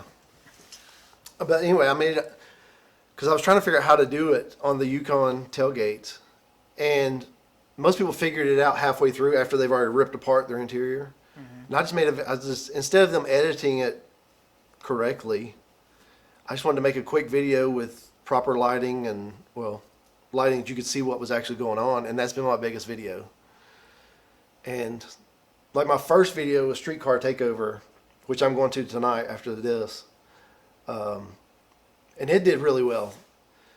I was like, oh man, I'm going to knock this out of the park. 'Cause it had, 4,000 or 5,000 views in a week, which is, it's huge for somebody just starting. But And so you were like, whoa. yeah, You thought you were onto it. yeah. And then And it then- just slowed down. It's just different. Figuring out what hits is still a challenge. On I don't in- think anybody knows really. Well, on Instagram, I feel like I'm getting poached by them because if I post, so in my reels. My reels are where I get most of the views. These 30-second, Yeah. and I'll post one video because I haven't posted in a while, and it'll have 2,500 views, and I'm like, oh, cool. It's just a video of my daughter running around the house or something stupid, right? And then I'm like, oh, well, that's cool. And then I'll post 3 more, and it'll be like 280 views, 340 views, maybe another 200 views. Some of them have 86 views, like nothing. Yeah. But then if I go away for a while, like 2 days, and come back, that first video I post has 1,800 views. And so it's like they're tricking me into wanting to do more, but then once I do more, I don't get the. And so like what I see happening in the virtual hemisphere is when I post after not posting for a while, I get thrown into a feed on the Reels channel that propagates my video more often to more people. Okay. But then once I'm in and I'm like, oh, well, I'm going to do a few more videos today, those videos don't go into that larger stream. They go into no stream or just my immediate friends' streams. And so I think that that's what's happening. Yeah. And it's a trick. Yeah, because, I mean, when I first, like, my Instagram has grown more than my YouTube, which is easier, of course, but I try to post there every day, some sort of picture or something. Yeah. But I hadn't got into the Reels part yet. I did start a TikTok, just trying to. I did, and then I deleted it. Did you? Yeah. I can't stand being on TikTok. Just some of this. Of course, I don't know who to follow either. You know. It's Well, like, you also get stuck because you'll try to get back out, and it'll throw you and serve you 3 more videos. Yeah. Every time you try to back out. Yeah. And so and also I found that my phone would die after 3 hours if TikTok was just in my phone. Yeah. When I do so, my phone, I have a Samsung Galaxy S10, so it's not like top of the line. It's just middle of the road. Now it's starting to not be middle of the road, and I download TikTok onto my phone, and all of a sudden it's always running. Oh, okay. And so I'll get 10 hours without TikTok on my phone, but with TikTok on my phone, I get 5 hours of battery life. Yeah, that's not good. And I don't know what that is. Yeah. Now, I didn't like do a case study to figure out if that's really what's happening, but I just deleted that fucking thing off my phone because it was a cancer. And no problems. And now it's back up to 10 hours, which Yep. is really bad battery life, by the way. Yeah. Okay. When my wife charges her iPhone every 3 days, Yeah. you know. So You probably do more stuff on your phone than she does, I'm though. on it more, Yeah. for sure. And I'm also collecting video a lot. Yeah. And so I can see why my phone would die fast, but it seems to be like the Samsung's batteries suck so bad. I haven't had a good Samsung yet that's good on battery. Do they make one? I don't know. I'm an iPhone person, though, so. I don't know. Yeah. I like the camera. Yeah. That's great. But other than that. So. I'm all Apple products at home, though, so Are you? it all integrates Yeah. well, so. And so the GoPro, that's your primary? Mm-hmm. So you just go out there with the GoPro and you've got the muff on it, so you got a good audio mic on it. Yeah. And it seems to be enough for you. It seems to be doing good, yes. I want to upgrade at some point. It's just, you know, I think the move is to use your phone. a lot of people are using your phone. It's just, You just need to do what you've done to the GoPro there. Yeah. Only just with the phone. with a camera cage on your phone. Yeah. And I honestly like, it's the move. It is. Like, and I've seen some of the bigger channels doing it. It's just, when I see somebody out recording the phone, it's like, are you really legit? Like, you can't even spend money on a camera. That's a personal. Well, they You know. did, and that camera cost them $1,300. Like, that's what's crazy about it. Yeah. And then the cage. Well, I mean, this costs $1,300, so. I mean, it's not. Well, that's what I'm saying. Yeah. Is that the new iPhone? Yeah, it's the 12 Pro. So that camera's way better than your Yeah, I know. GoPro. And so you're already halfway there. Yeah. All you need is the monopod or the tripod monopod Yeah. combination, and you could probably take that same mic and just Yeah. go straight into Just your convert phone. it. I just, you know. I mean, people will already be asking you if you're legit if you're on a GoPro. Yeah. Okay, and so I wouldn't worry about that. Yeah, I would yeah. just focus on It's- content creation. It's almost like it's just a personal, you know, I mean, do I look professional, you know, type thing. no, Yeah. but so- that's okay. Yeah.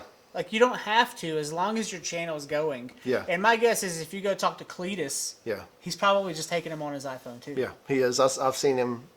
A lot of his stuff's on his iPhone. He has a camera for when he's at drag strip that can zoom and Yeah. things like that. Sure. I mean, when you can afford to upgrade to a bigger camera. Yeah. But I'm going to tell you, that was a $2,800 camera.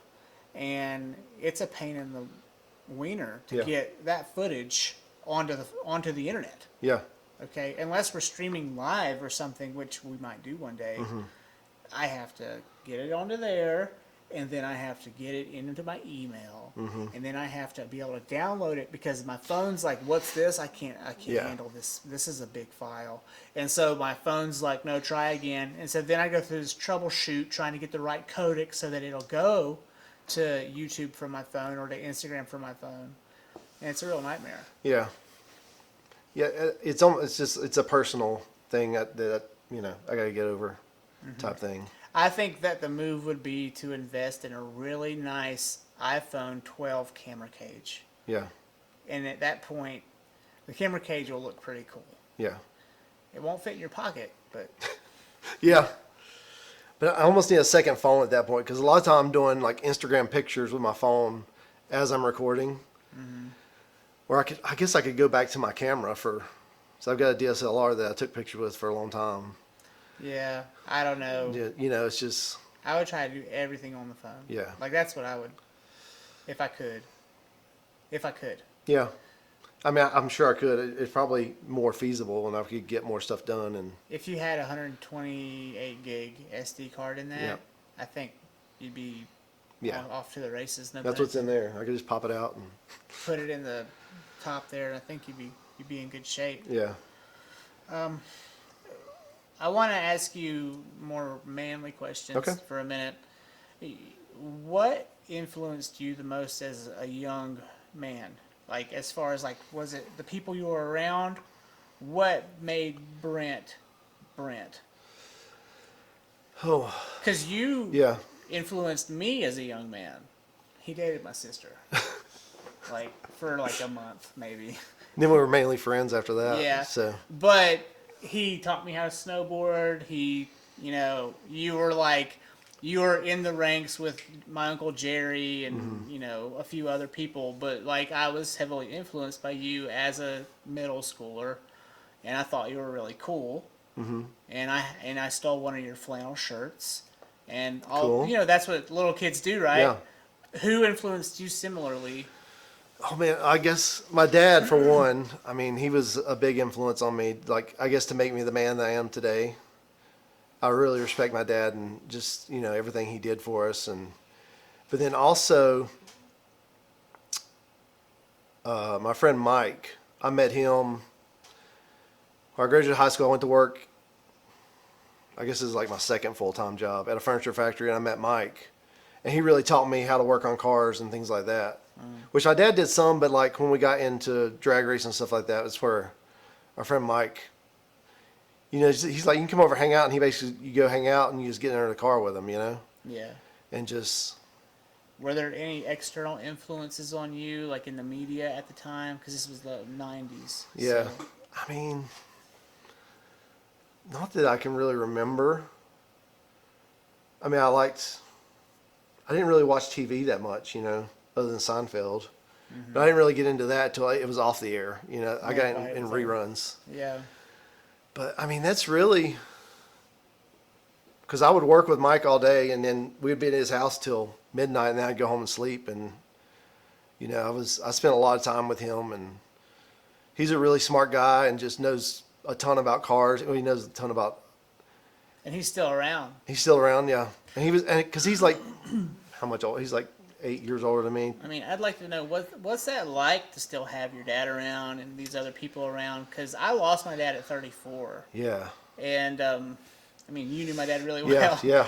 And so it was like, for me, it's not so much guys like you that I get jealous of, because, I mean, we're roughly Yeah. the same age, and, it makes sense that your parents should still be alive, because they should be, Yeah.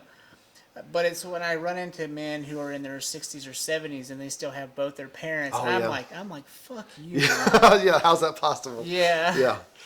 I mean, it is really cool. My dad's my dad was older when they had me. So like my dad's 75. Yeah. So I won't make it to 60s and stuff with him still being alive. I doubt. Yeah. But according to him, he's going to be killed when he's 120 by a jealous husband. Is what he says. So, He might. so Yeah. it is cool. I mean, it's hard to see. It's like in the past few years, I've seen him he become an old man. I saw my mom turn Yeah. gray. And, So, yeah. and like my dad's getting more, I hate to say feeble, but he's not really feeble. Like he still mows the grass but you can see he's transforming into an old man, and he's got macular degeneration, and it's almost hard to see that. And Well, I watched my dad turn gray right after he quit coaching. yeah, I'm surprised he didn't turn gray while coaching.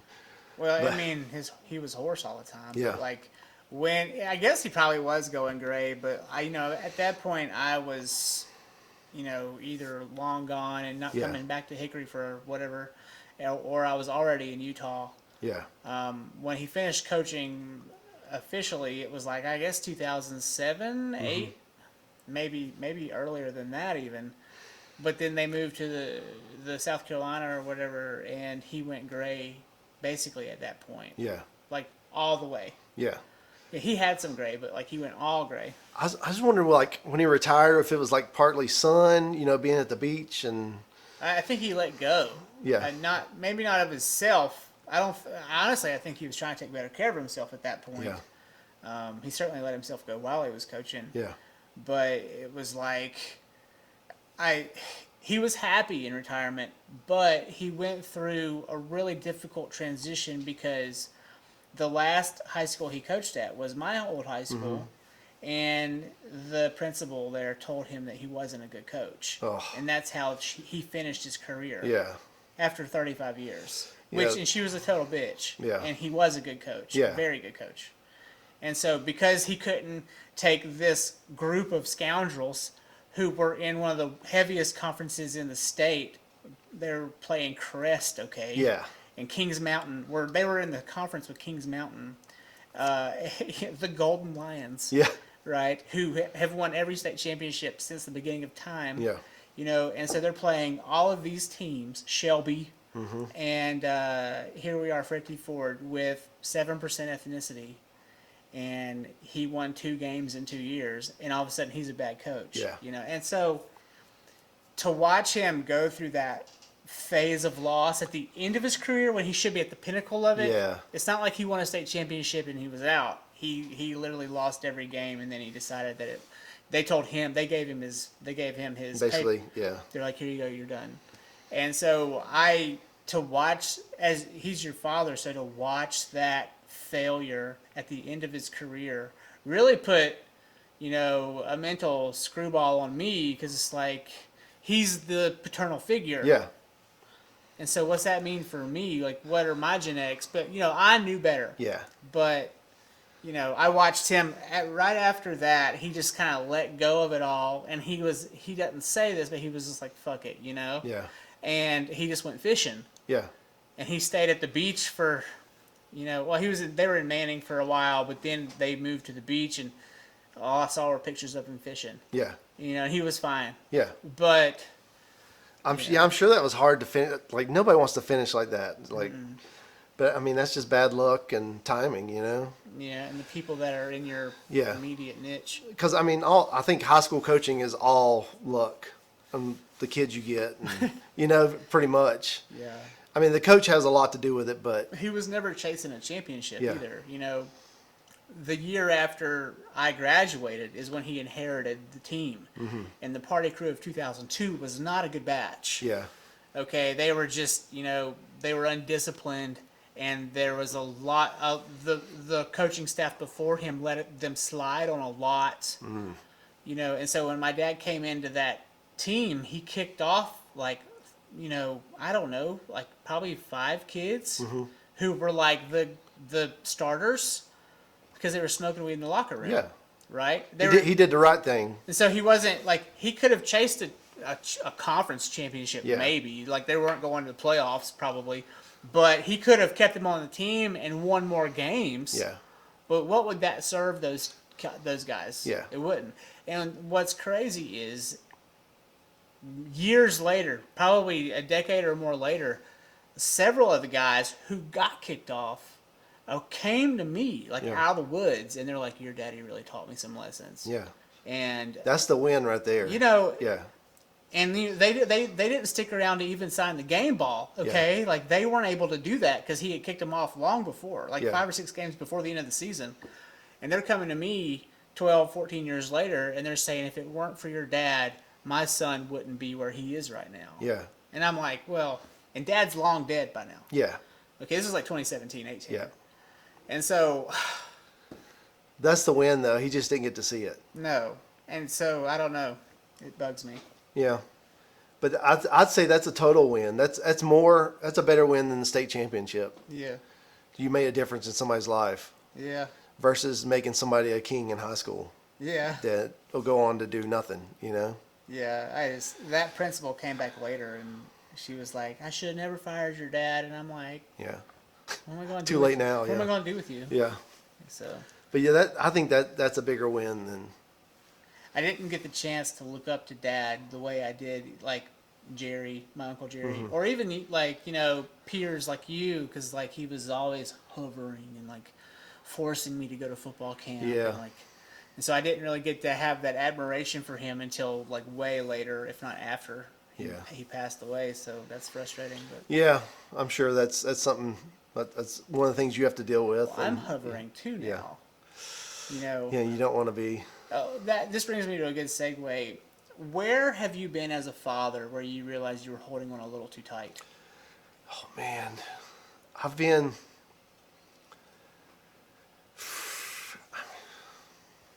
it's hard to say, like, You seem real easy going, Brent. I am for the most part, But but Bryson, we butt heads a lot. And I think it's because he's a lot like me, and I'm trying to not really, I guess, steer him around things that I dealt with that I don't want him to deal with, or and then I look back, it's like I'm fine because of that, It's just, I don't know. It's just, that's, me and Bryson butt heads the most. Like, I guess it's just boy and boy. Like me and the girls do good, but then Monica and the girls butt heads. So, but I don't know. Like, I've tried to be easy. I got roped into coaching basketball one year for Bella, and I have to pull myself back when I'm trying to push. Like, you got to practice every day. Come on, if you're gonna do it right. And it's just, I'm constantly. Of course, Monica helps me too. Like, she'll recognize it and kind of we're give me the wink. And we're trying to teach Eris how to swim. oh yeah, And for me, it's like a survival thing. It's yeah. like, listen, Yes, yeah, if you don't know how to do this, you can die. yeah. But you say that to a 4-year-old, and she's like, I don't want to die. Yeah. and so just yes. Have you done swimming lessons at all? We're trying, but she's been in so many camps. The swimming lessons are in the morning, and right now she's in fairy tale camp. Yeah. And before that, she was in soccer camp, and before that, she was in dance camp. And Yep. so it's like, well, what skill are we going to teach her? Yeah. And I think this is the summer to really get her into swimming. Yeah. And yesterday, we were out at the pool, and at first it was just me and Eris, and we were hanging out, and everything was fine. Water's still really cold up here, man, and so I'm like not into it. Yeah. You just submerge yourself in that water. It sucks. Yeah. But she's like in right away, and Yeah. I'm like, okay. And but Mom shows up, and so I'm in this weird place where like I'm trying to prepare for a podcast with you, and I need to get in a bike ride to keep my sanity. And so Mom shows up, and I'm like, hey, Mom, can I go ahead and like bounce and you watch her?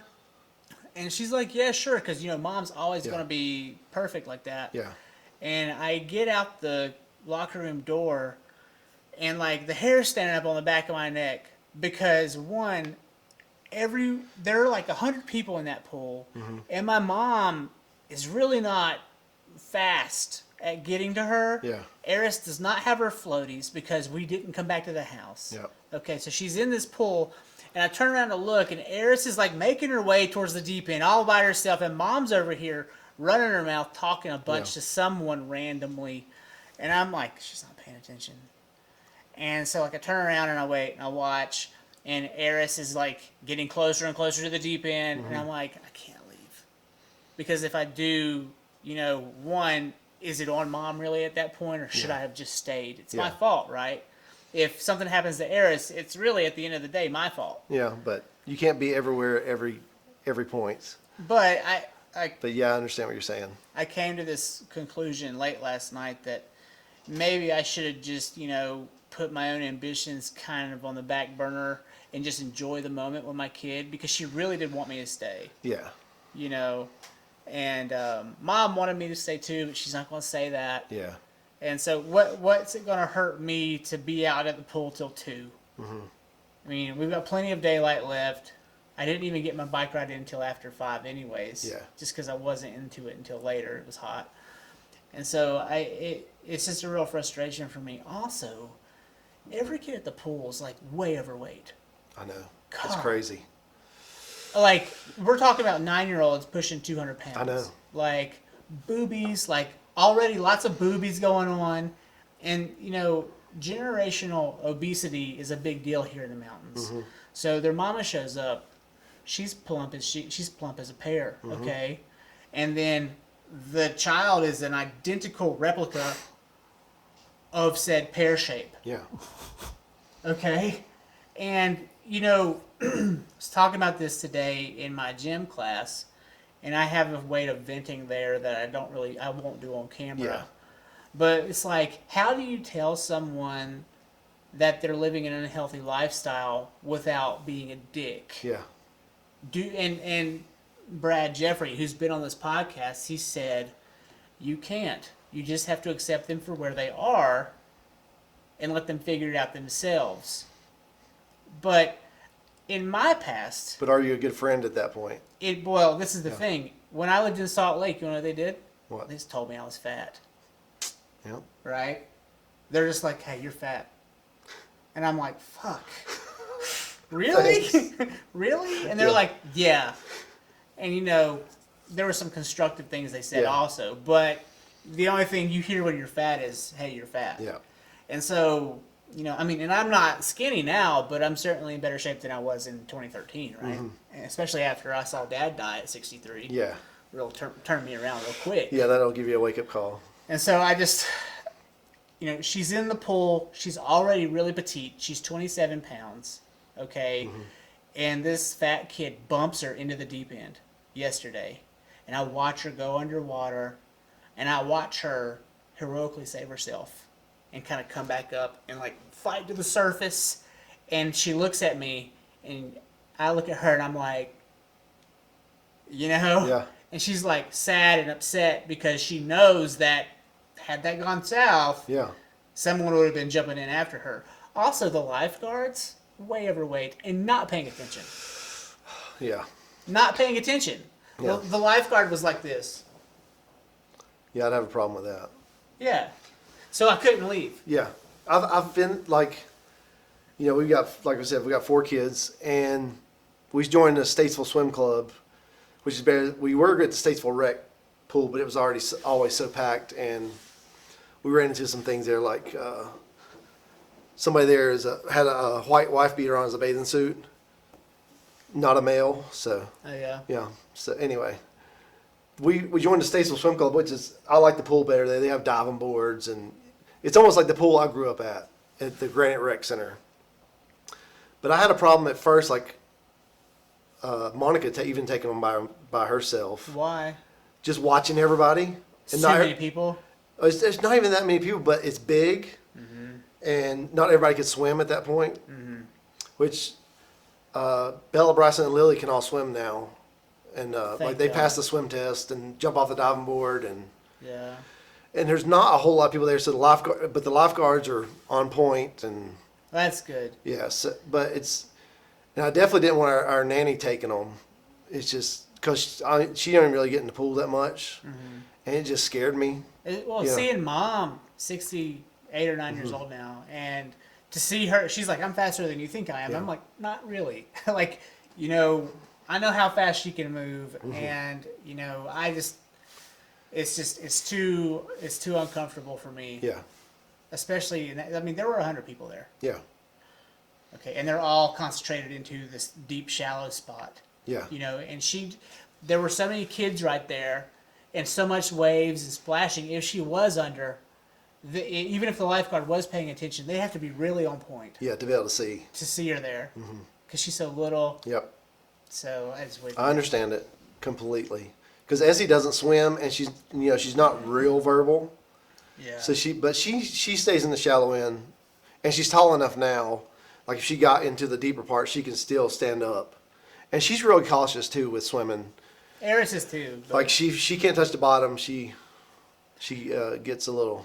How- She panics almost, but where do you draw the line on helicopter parenting? Like, how do you know when? How do you realize you're a helicopter? I'm a helicopter dad more so than Monica is. Like Monica tells me to chill out some, I get it too. but I think it's something ingrained in us. We got to be a protector and. I walked over to my mom, and I got down, and I grabbed her by the elbow real soft, and I was like, you see that lifeguard over there? And she's like, yeah. I'm like, she's not paying attention. And she's like, yeah.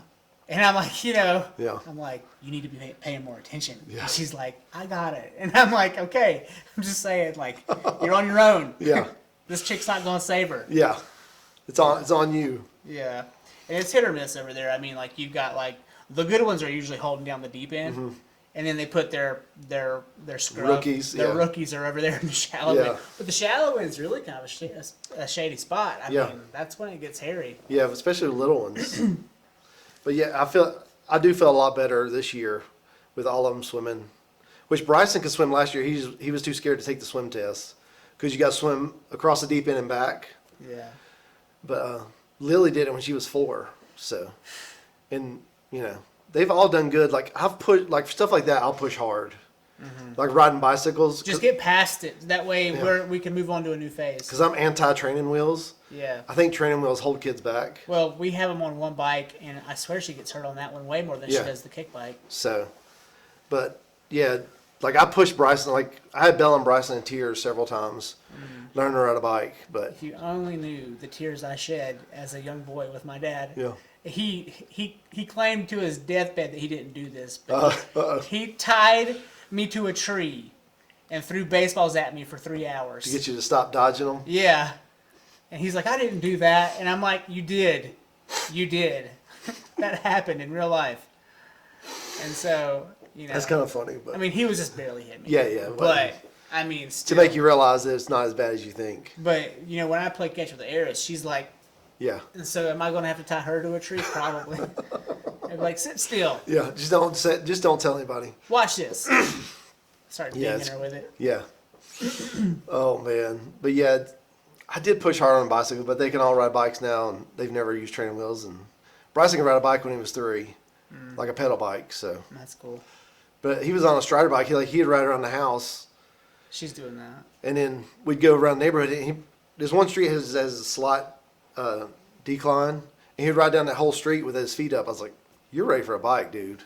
Yeah. It's just getting him used to the pedals. My thing with the kick bikes is they don't have brakes on them. Yeah. Like that one right there has no brakes. We had one that had brakes, like it was She's getting good at the Flintstones braking. Oh, yeah. But it's still not enough. yeah. One had handbrakes, but they weren't even strong enough to pull them to make it fully stop. Yeah. What do you've had them now for 5 years? Yes. They're aging out now. Mm-hmm. Like, what's that like seeing them, like, especially your 10-year-old? She's like borderline teenager now. Mm-hmm. Is it making you feel old or? I feel old when I go to elementary school to Why? see them because I'm the old dad there. Also, the elementary schools are very small feeling.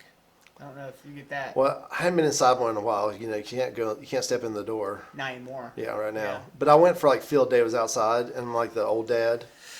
So You're the old dad. I'm the old dad there. So Well, I'm I mean, getting because most people with 10-year-olds are like 30. 30, Well, 33. I'm getting a different vibe up here. So we take Eris to day school, and all the parents are in their 40s, Okay. and their kids are like Eris's age. Yeah. You know, they're probably just gonna have one, maybe two. Yeah. But like, you know, they waited way later to have kids, and you know, Andrea and I are the young ones. And, you know, I'm 39, she's 37. That's not young, Yeah. but we're the young ones in the group. Yeah. And you know, the rest of them are probably your age. I'd say like 44, Yeah. 45, right? And I'm like, this is odd to see. Yeah. You know how, you know, it depends. I guess it depends on where you are. Like, I bet if you're in Hickory, I bet everyone's young having Yeah. kids. Yeah. Right. That's But- like getting in Statesville. Yeah. It's just. Yeah, but up here, everyone's like, you know, onto their second career. And they've decided to settle down finally after, you know, 35 years Yeah. or so. Yeah. It's definitely different to see, and then, but back to what you said, Bella's two of her closest friends they're obese, and she seriously has a sugar addiction. Oh, Like yeah. she sneaks. Eris does too. Like we've caught her eating sugar out of the sugar bowl, like just a spoon of sugar. Same. But well, back to me. When I was a kid, I would go into the pantry and I would just take the Aunt Jemima and turn it up. Oh yeah. Yeah. And my buddy Jeff would come over, a diabetic, by the way, and I'd send him to the hospital. Yeah. I did it 2 or 3 times. Yeah. His parents were like, "You can't hang out with Josh anymore." Yeah. So, Yeah. It's definitely is it epidemic?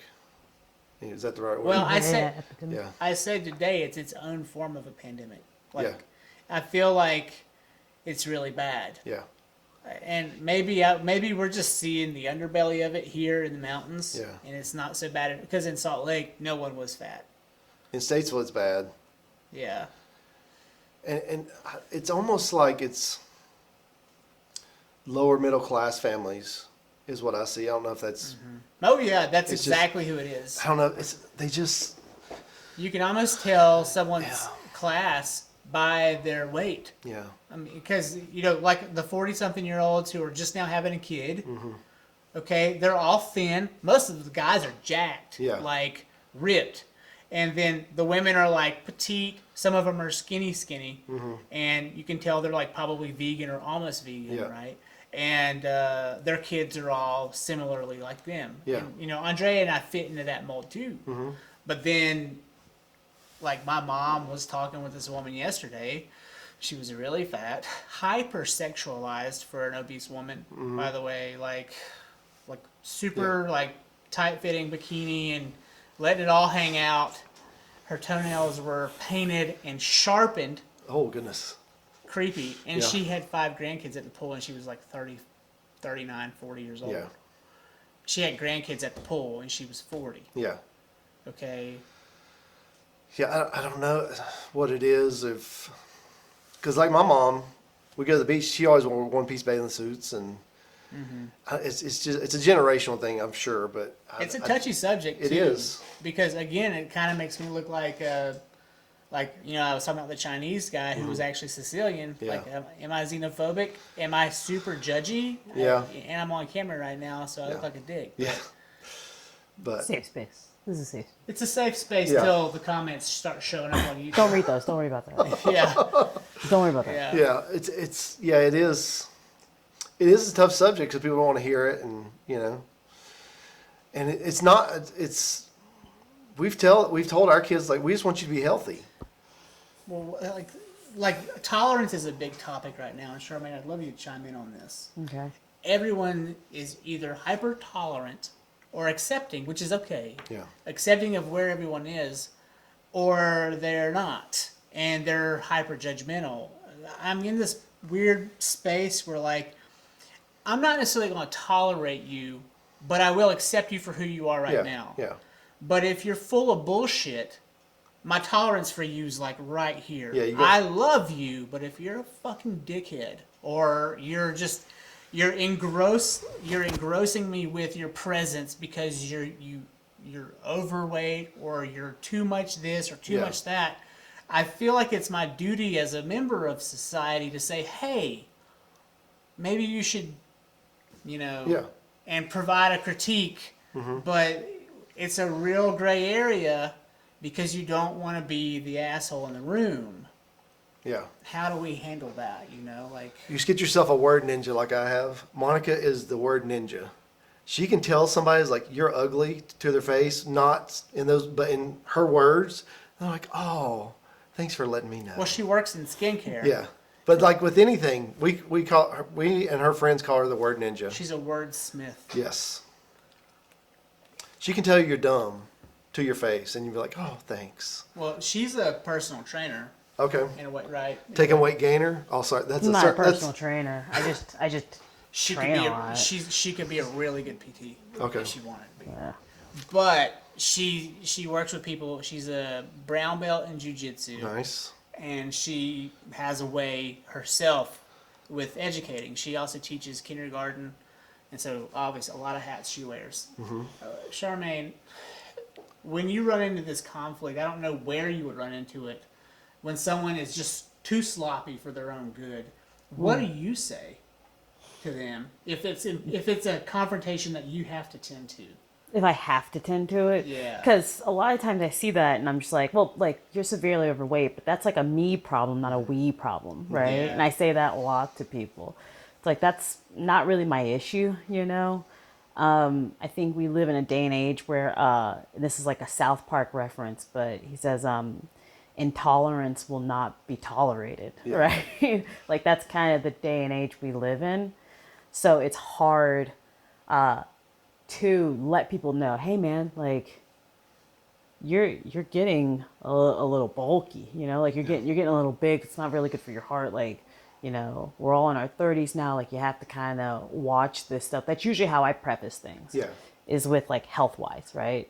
It's like, hey, most men have their heart attacks in their early 30s, right? Early to mid 30s is like where you see a lot of your friends start to drop off, and I won't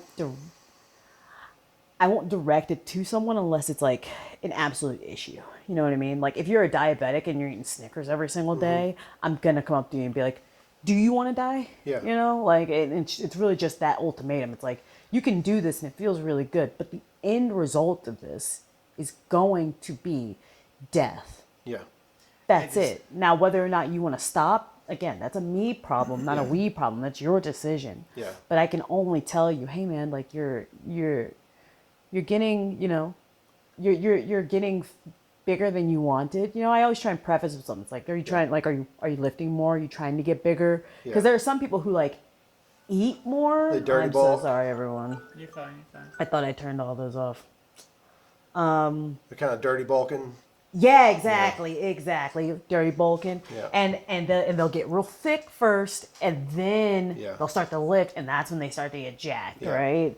And then they'll get on keto to like shed all that extra Yeah. fat off, right? Yeah, but that's like a super scientific method that only the very best people are doing. Like, that's not. I don't feel like that's what the majority of America. Majority it's of not. America doesn't care, right? So that's why I got into intolerance won't be tolerated, Yeah. right? So like the majority of America, like, it's blasted in our faces all the time, right? Like, you are beautiful just the way you Yeah. are. But I just- Lizzo being fat's But cool. I just don't you believe know? that. I don't believe that either. I don't think a lot of people believe that.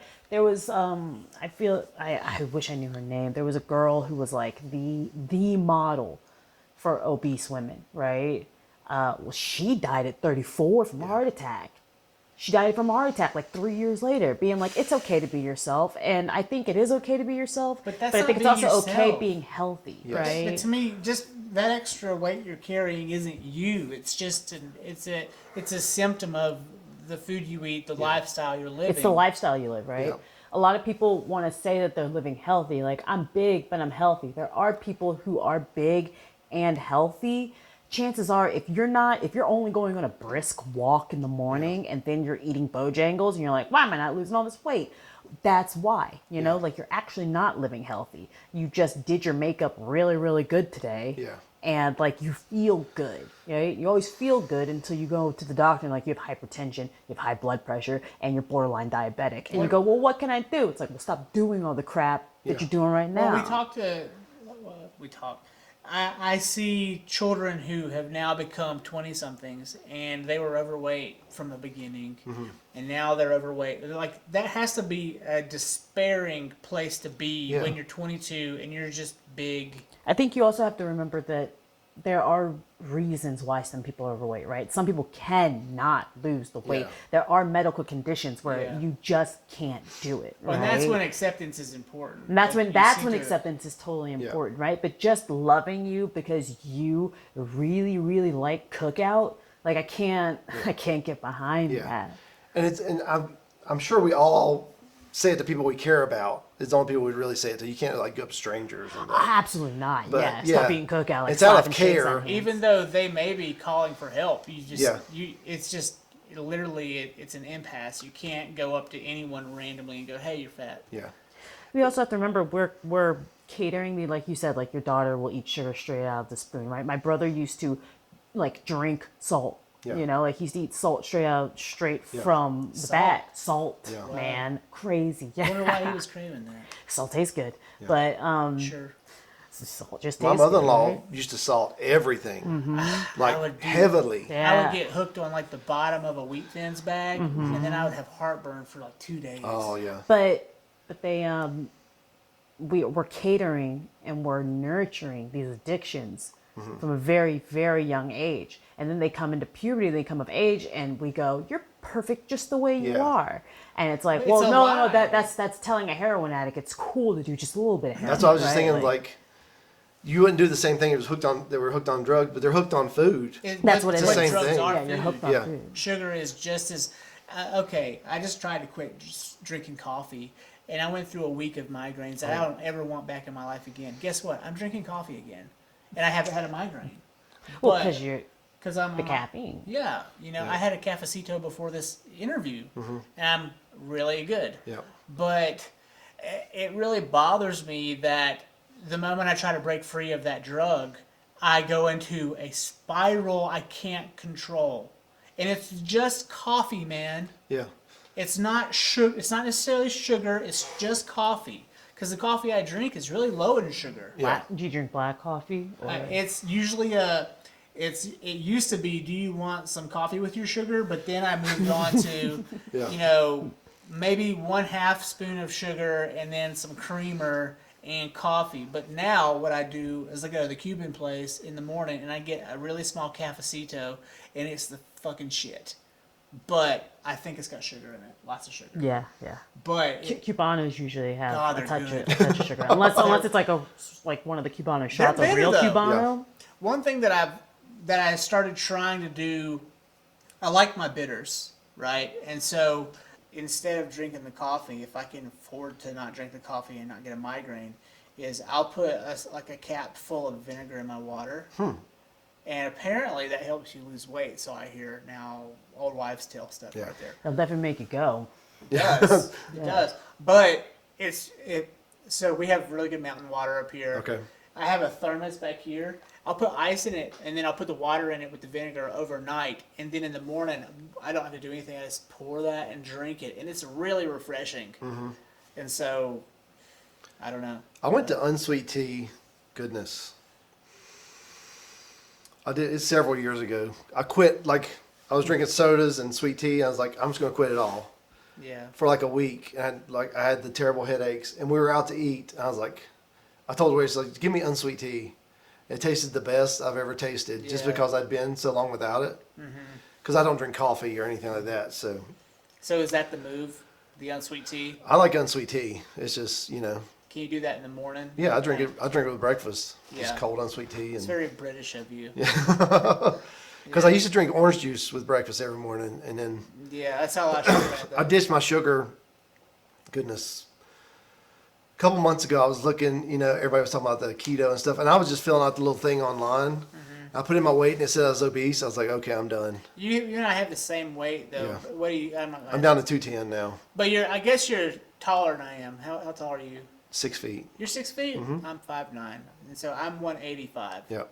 Even Steven. But at one point I was 196. I was up to 236. That's when I said I've had enough. Yeah. And I don't think I ever saw you that big. no, it was.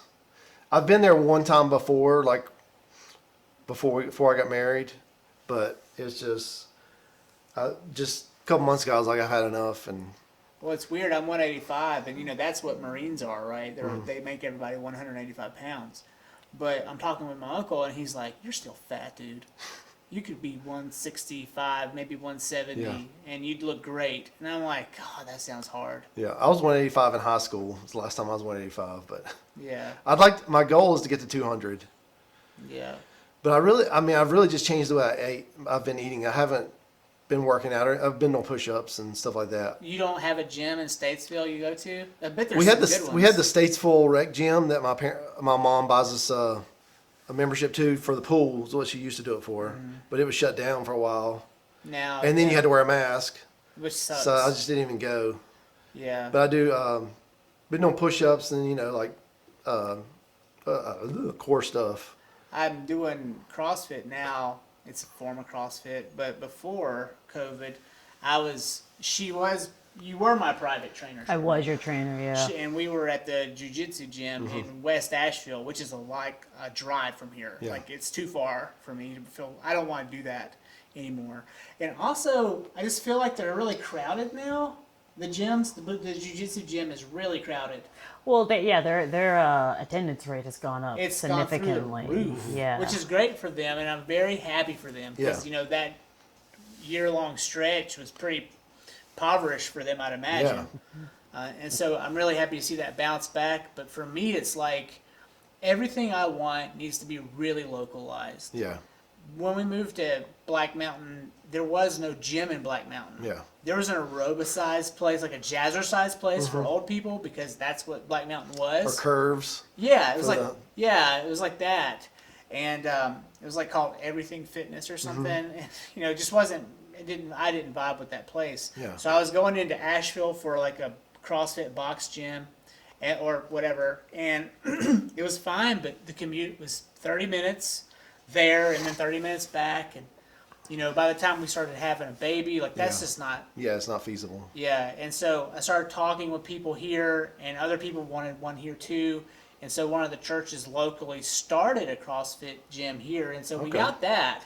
And now there's a Taekwondo kickboxing center just around the corner from Tractor Supply. But, I really did like the jiu-jitsu, and I wish it was closer because you get that connection there that I don't think you get at the CrossFit gym. Yeah, And also, like, you're learning how to protect yourself. yeah. And You're in a for- lot closer proximity too to people, so you got to kind of get to know people. You do. Yeah. Well, I mean, that's how I got to know Charmaine. And I liked that. And it kind of made me feel like I was closer to my dad because he was a wrestling coach a bit, Yeah, But took you back only I to was getting cutting choked. weight. Only I was getting choked out by chicks in the jiu-jitsu gym. It was different. But, like, Yeah, it's yeah. a bad day, but No, it was good. It was Yeah. humbling. I needed it. yeah. I needed it. My kids do. I've got them in. It's called Thai Kickboxing Association. Muay Thai. The Well, Muay Thai it's straight Association? kickboxing right now. Oh, That's like what they do. like AKA American Yeah. Kickboxing. Well, it's the guy, the teacher. He's been he goes to Thailand once a year to train, and it's straight Thailand kickboxing. So that's Muay Thai, Yeah, yeah. yeah, That sounds cool. yeah. Oh, well, that's all great. I love And Muay Thai. Bella's done the best in that. Like she tried soccer, she didn't like that. She tried basketball, she didn't like that. Then we got Bryson into kickboxing, and then we found out like we could pay a family plan. Everybody could go for one price. It was like, Right. oh, y'all are gonna try this. Yeah. Instead of us running, and now they're all. But Bella, she just did her belt test the other day, and she was working hard, which I was glad to see. 'Cause, I mean, she rarely works hard at something, at anything. But, Well, she likes it then. yeah, she really likes it, and she was really doing good at it. You're out in Hickory, Statesville. Statesville. Yeah. Yeah, There's some good gyms out there. Yeah. Is it Ellie? Essie. Essie is your autistic Mm-hmm. daughter. Yeah. Did she take a liking to the martial arts? She hasn't really. We didn't start her in there. Just to, she almost has to have someone with her the whole time, and I haven't talked to the. She's still really young though. She's 6, yeah. She almost needs like a personal assistant. But I don't know how she would. I think she would do well if she could get into it, but her attention span is a little, it's short still, and I was just wondering if maybe she would like thrive in that environment. possibly. And I've wanted to talk to her, the teacher there, to see what they thought about it. So, but because she goes at school, she goes to a regular class, and then she gets pulled out for like her math and reading and stuff like that. Yeah. Gets one-on-one teaching. But we want her still with quote unquote normal class to play and Yeah. recess and art and all that stuff. So I don't know. We really haven't crossed that bridge. We're still really guarded with her, because kids can be mean, so. Does she stand out?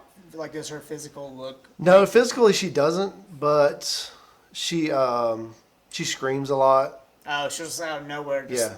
go straight. She screams out of excitement. I mean, even she's having fun, she screams, but Yeah. it's just, That's fun though. yeah. And she's got a smile that'll brighten up a room, so. You said Bella really likes it. Yeah, Bella. Now, did she have a lot of anger issues? No. That she needed to work out? Bryson did. That's why we started him, because he Yeah. had some anger issues. Yeah. So, and then we decided, like, well, we'll get the girls in there too, so they can fight him. Yeah. So make it an even fight. Yeah. But yeah, they all seem to really like it. And Bryson's he's wanting to try some other sports now, but we just haven't got to that point because we don't want to be running around 5 different places. Well, with 4 every day. kids, Yeah. I mean, that can stretch you thin. Yeah. So Keep them all in one place. yeah, it's easier to keep them in one place and self-defense. I mean, they learn to take care of themselves too. I talked a lot with you about what inspired you when you were young, but like what now really gets you going? Like what inspires you today? Like when you see things online or in person, whatever. I mean, yeah, I watch a lot of YouTube, more so than TV. Do you watch it on your TV? Some, if the kids aren't in there, but Super convenient. oh yeah, smart TVs are awesome. Especially now, well, we got a new TV where you can flip between, like my YouTube and the kids' YouTube channel. That before it wasn't as easy. Like you just had to sign in and out. So I watch it more on the TV now Yeah. because I can just with one button click over to my channel, and Yeah. because I'd leave mine sign in, and then all of a sudden I got blippy Yeah. in my stream. So Mine's all Paw Patrol right Yeah. now. Yeah. so I worry about her being able to get into the YouTube though, because it's once you get into that feeder, yeah. God knows what you're going to get. Yeah, the kids watch it on TV, so it's not, you don't get quite the feed Yeah. that you do on a iPad and stuff. Because they have iPads. They get an iPad when they're 5 at our house. Okay. Eris is R8. My iPad is her iPad. Yeah, but they only get, but they're getting all of my old iPads, because we got a stack of them. Because we have every generation of iPad. Do you? Yes. Yeah. From the first one, but they only get like 30 minutes a day and stuff like that. But we're more, just because I went through college in art and stuff like that. We want them to be very creative. So Where did you go to college again? Harvard by the Highway, CVCC. CVCC. But you were in all art classes there. I was my degree's in graphic design. Yeah. Okay. Can I dive into that for a Yeah. minute? So for like the first 10 years out of, I guess, Harvard, Yeah. you worked at the sign shop in Hickory, right? Yeah. Sign Solutions or whatever. Well, it was American Sign Shop, and then it went to a Sign Co. They changed the name, and The thing about that is you were really good at it. yeah, I like signs. Yes. So good that you started up another one. Was it Performance Graphics? Pro graphics. Pro Graphics. Yeah. And I thought that was a big deal. Yeah.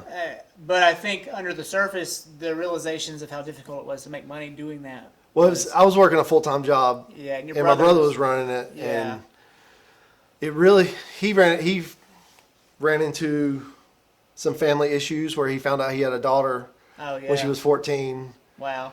and it kind of fell apart at that point. And we had moved to Mooresville Yeah. from Lenore, and so we just sold the stuff off, and But owning your own business in Yeah. a creative field like graphic design yeah, it's is tough. very tough. Yeah. You know, and I've seen a few guys now are like advertising on the highway, and I'm like, wow, that guy's doing really well. But I wonder if it's like just as hard as it is for us. Yeah, But he's just like, hey, fuck it, I got to put $3,000 into this, or no one's gonna call me. yeah.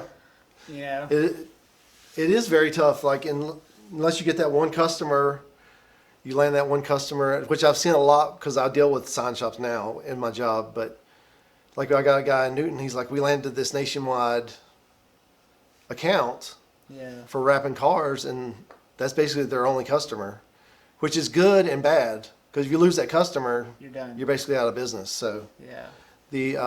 it's just Oh, I thought you needed to go. no, it was just Your Batman watch is going Yeah. off. Jeremy Lewis is calling me. Jeremy Lewis, you're getting tagged in this video, man. But but then I've got some friends I used to work with that they've hit it good, man. They've blown up, and So I guess the trick is you really just gotta like abandon your full-time gig, Yeah. your full-time job, and really go all in. Yeah. And at some point in the next decade, you might come out the other end. yeah, and have my friends that really did. They had really good salesmen, but well, they went in through like 3 partners. One's a really good salesman, and then 2 graphic designers. Well, that's the hard part is finding a salesman. Yeah. And they worked with this salesman before at other places. Like they moved together to another place and started a thing with this other guy. It didn't work out. So it's like, screw it. Let's make our own. And they're knocking it out of the park. But Dave is one of the best designers, I'd say, in the U.S. Like one of the places I worked, they went to a meeting at Hendrick Motorsports. And the guy at Hendricks tried to hire him in front of his boss. It's like, you just need to come work for me. Disrespectful. Yeah. So, Yeah. like he didn't even care. He wanted him to work for him. So But he said no? he said no. Wow. But now he owns his own thing and they're killing it. So the Yeah. Print Path is the name of their place. The Print Path. They're in Hickory. Okay. It's interesting to see all of the creative jobs that are popping up in the uniform. You know, like it's starting to become a thing. Yeah. Have you seen any other examples of that in the area there that you're like surprised by? Because it used to be a real shithole. Well, I mean, yeah, it was furniture and Crown Cinema. yeah. But I mean, I guess people have had. I don't know if it's like where you can work from home more. People are moving out of the bigger cities and you can spread out, and you come to Hickory and buy a house half the price what you can buy it in Charlotte, or a third. But I don't know. And then people just growing up, they grew up in Hickory and basically bringing businesses back, I think, is a lot kind too. of what happened with me. Yeah. While I'm in Black Mountain, But- I'm a lot in Hickory. Yeah. I spend a lot of time there, and I actually have certain things that are happening for me in the Longview area that may not flesh out for a year or two. Yeah. But what's interesting is the incentives that are coming to Catawba County specifically, for like bringing the mills back online as restaurant spaces Yep. and stuff. Yep. They're now doing that. They're beginning to do that in Longview too, Yeah. and then probably in Statesville, I'd imagine. Yeah. And so it's weird how money's coming to the region where when we were coming through, if you weren't in furniture, you really weren't doing anything. Yeah. Unless you were coaching football. Yeah. And so, or teaching. Yeah, this one guy used to do graphics for his race car. I met through my brother-in-law.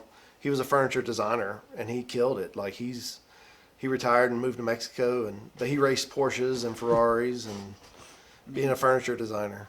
I mean, to be able to do that, you have to make a substantial amount of money. Yes. Yeah, to have a race, like he had a race car and he had like his Porsche street car, and my brother-in-law was like his full-time mechanic. So It's weird to hear about those success stories in the Hickory Statesville area because there's so much. I wouldn't call it poverty, but low middle class people. A lot of the properties there are like my mom's house is only worth $200,000, but when they bought it, it was like $79,000. But I mean, there's always been a lot of money in Hickory. It's just I think you're seeing it more, but there has been a lot of money come back in too. There was like old money and furniture money and stuff there before, but it seemed like everybody was like in a little area, I think. When you, I want you to take me back to March of 2020 Okay. as a dad, Okay. okay, and as a husband, and as a witness to your wife's independent business. Mm-hmm. What emotions swept through that household as you moved into April, May, June, July, and on into the fall? Well, at the beginning, I actually made an Instagram video one time. I went back and tried to take it down Why? about it being a hoax and government plot and All the things all the things. that are probably true. They're probably true, but I took it down just, I don't know why. I felt it wasn't. You didn't want to be coined Yeah. a heretic. Yeah, truthfully, I didn't want to be lumped in with a bunch of people during the election and stuff, so. Were you afraid of cancellation? So, not at that point. That's before all that stuff got going, before they were I mean, you just blocking show the up, people from Facebook but, and I mean, you stuff. just show up white with a southern accent, and you might get canceled Yeah, at this point. yeah. And so, But going forward, like when Monica got shut down, my business definitely slowed down, but I was still considered essential. And the businesses I do work for are considered essential. tell me about that real quick, so that they know. Oh, I repair large format printers for sign shops. Okay. And the sign business really thrived. A lot of them thrived during that time because they were printing so much COVID stuff and Yes. they had to do like the personal protection stuff and, So a lot of them thrived in that time. But I had some that really hurt. One customer, all I did was golf tournaments. That was their whole business was golf tournaments. So And they went. they almost went under. Yeah. I think the business actually sold in the middle of that, but yeah, Monica was out of work she was shut down for 3 months, I think. And she's able to go back to work with, with the rules and Was she able to apply for pandemic assistance for small business? she was able to sign up for unemployment, Okay. but we didn't sign up for the PPE or whatever, just because she didn't really have any employees. The PPE was really hard to get to. Yeah. And they were only giving it to the larger corporations who Yeah. claim to be small businesses. Her dad got one for the Merle Norman because we were like two separate businesses at that point. And, but it wasn't a whole lot of money, basically enough to keep the lights on. But, yeah, it was tough during that time. I was glad we had savings and, stuff like that we had prepared for. Did you have to eat into it a little bit? We ate into our savings some until like the unemployment came online and stuff, which it still wasn't as much as she actually makes. Yeah. So, but luckily it was for 3 months and we made it through and we didn't starve or anything. And How did it affect the kids, though? I think they actually liked it. Because they were home with you, both or- parents were there and But they were doing Zoom at that point. The older ones. the school was awful. Yeah. That was a joke, really, at that point. And basically, the teacher said that year pretty much didn't even count. Well, it does. That's Yeah. the sad part, though. It does in their real life. Yeah. So They're I either think behind a year. I think or- Bella's behind now because of that. She's in summer school right now. Well, my guess is all the other kids are too, so she's technically right in line with the rest of them. Yeah, but unless they had like a super mom who was able to keep them on track. yeah. Which I'm sorry, but that's just not as common as we. And want. really, all they gave them was worksheets. It's not the same as getting the teaching. Did they lose that? Did they lose something without the interaction with their peers, without the interaction with their teacher face to face? I don't think our kids did because they've got siblings to play with, but a lot of kids, they're home by themselves. Yeah. I'm sure they lost a lot, And my nephew, his stepson, it was hard to get him back into school, like from doing it online. And and his mom had to go back to work at a certain point. So he was home by himself, 13 years old. I would have done the same thing. I just wouldn't even have done anything. Yeah. They finally and the teachers let it go for like a month before they reached out. It's like, oh, he's got a 0. Yeah. He hasn't done anything. And I'm sure he's not the only one. Oh, I bet there was probably like a large handful Tons, of them. yeah. That just, the parents had to get back to work, and there was nowhere for the kids to go. And Did you ever? So a lot of people I know, especially me, I came to a point where I almost cracked. I called my sister because I was watching the Epoch News on Yeah. YouTube, which is a fucking mistake, by the way. Yeah.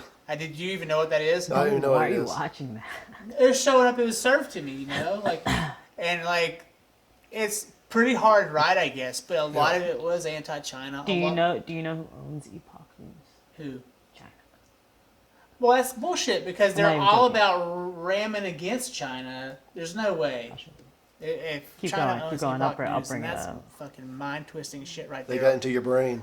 Yeah, why would they allow that to happen if everything that the Epoch News is saying is going against the Communist Party of China? Yeah. That doesn't make any sense. But anyways, so I was watching this shit, Yep. and I started hyperventilating because it was like too close to home a little, and it was giving me way too much stress. And I called Christina, and I was like, "You don't understand." And we were having a Charlie talk, Yeah. we were yelling back and forth at each other. I would have loved to have been a third party on that phone call, just to listen, not to be Yeah, involved. no, yeah. And I'm like, when this shit hits the fan, your cell phone's not gonna work. You're gonna have to fucking figure it out yourself. Yeah. And she's like, dude, listen, if you keep this up, I'm gonna call the fucking police on you. And I'm like, all right, maybe I took it too far. But and then she had her own moment, Yeah. right, on the other end, because she's Yeah. a staunch Democrat. Yeah. And so she's like, in her mind, everything Trump does is like to take control and become a dictator. Yeah. And then in my mind, everything that the Biden administration is doing is to sell out to China to become a dictatorship. And so we both have the same fear. Just on the both separate ends. We're just lapping waves on other ends of the beach. And so we both kind of came back to center, sorta. Yeah. More center left because Yeah. Christina wouldn't move as much as I would. but we had those moments. And did you ever come to a place where you were really overwhelmed by the news, by all the media that was I coming? truthfully just stayed away from the news. We don't even have cable at our house. We cut have it too. internet. Well, we cut it too. Yeah. But I refused to watch the news. All I know is a swastika just pulled up on the page. So the guy who owns Epoch News, his name is Falun Gong, or it's a religious movement, actually. Excuse me. So Falun it's Gong. like a hard liberal move against the Communist Party. So listen, Falun Gong or Falun Dafa is a new religious movement. Falun Gong was founded by its leader Li Hongzhi in China in the early 1990s. Falun Gong has its global headquarters in Dragon Springs, a 400-acre compound in Kudbackville in Deer Park, New York, near the residence of Li Hongzhi. So this all came and started. my question China. is how has he not been murdered yet? How has he not He's been? living in America, He's in the middle of that 400-acre compound. in New York. Yeah, in a bunker. He owns Catskills. That's Yeah. why. I heard about this, but I didn't know that had anything to do with the Epoch News. Yeah, that the Epoch News is owned by them. So he's Chinese, but he's anti-Chinese Communist Party. Anti-Chinese Communist Party, I believe. I can't Yeah. give you any more information about that. I would have to look it up. So would that make him an ally? No, because he's a part of a cult, Yeah. right? Yeah, shit got super spooky. I had to unfollow the Epoch News because it was like It was bad. it was. They have a local paper where you can just go grab the paper. My boyfriend's mom actually reads it. That's how I found out about that. Oh, man. I was like, what is this? Well, Wild. it's really highbrow and really clean media. It's really clean. It looks good. It looks really good, and the people who are on there are really well spoken, and they pick the demographic that I think suits the American people best. Okay. It's far right for sure. Yeah. Yeah, it's a far right. But that movement really came alive about the third month into COVID. Yeah. And it was right in line, I guess, with the what's that called? Trump. what's the other? Well, Trump, but The QAnon QAnon people? QAnon, yeah. But see, it wasn't QAnon, and so for me, QAnon equals crazy. Yeah. But it was coming in as like legitimate a news source, like an alternative news source that meets a different criteria for people who are looking for the truth, Okay. Yeah. right? That's And- a QAnon camp out for people, though, right? Yeah, but I Yeah, wasn't that's on. what they I wasn't in the QAnon camp at all. You're in the Epoch camp. I was in the Epoch camp for a minute, and I was like, "This shit's crazy." Yeah. Because the things they were saying, if half of what they said was true, like we're in a real fucked up situation. And so, I had this guy yesterday, and I'm gonna bring him on the show because I really like him. I'm not gonna say his name, but he was saying, he was like, "Well, because of the vaccine, you know, everyone's going to start dying off about October or November because they got the vaccine. And they're putting out these, so even if you are vaccinated, when you walk into the room, you're putting out certain things in the air that get me sick too." Oh goodness. And Someone was watching Outbreak, and And I was some really like- good ideas. but I was like, "Well, that's an interesting theory," you know. But he was so sure that this is the way it's happening. Yeah. He's like, "Look," and I'm like, "Well, everyone in my family's vaccinated except for me." Yeah. At this point. But you know, I'm like on the fence about being vaccinated all the time. I just haven't yet because Andrea and I are potentially going to have a kid, and I'm all like, I'm not going to get this vaccine and then give my Yeah. wife my sperm, and then something weird happen with my sperm. Yeah. You know, and my doctor was like, "Yeah, just kind of hold off." Yeah. And so, but that's a lot of information. TMI. Yeah. I'm sorry, Yeah. but No, that's cool. but, you know, my mom's vaccinated. My sister got it, and she said it sucked really bad, but she got it. Yep. And my wife is, the Leones are cockroaches. I swear they're not going to die until they're like in their 90s. But she got the vaccine. No pain, no problem. She's like, "Yeah, it was no big deal. What?" And then, meanwhile, there's been like 300 miscarriages, and several people have got Bell's palsy, and you know, so Yeah. like there's a lot of people who are getting sick from the vaccine. Yeah. And so I don't know what to do. Yeah. You know. My feeling on it, I'm not going to take it just because I think if I got COVID, I would survive. That's what my doctor said.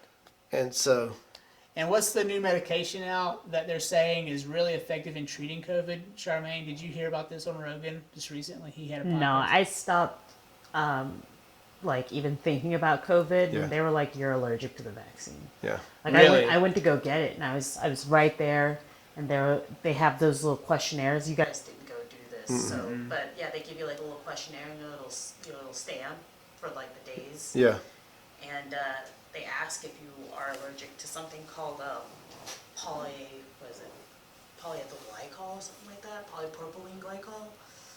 And they put, because I'm like, what the hell is Yeah. that, you know? And they put underneath like what it is, and it's one of the active ingredients for laxatives. Oh. It's like X-Lax, things like that, right? I guess they use it as like a bonding agent. Yeah.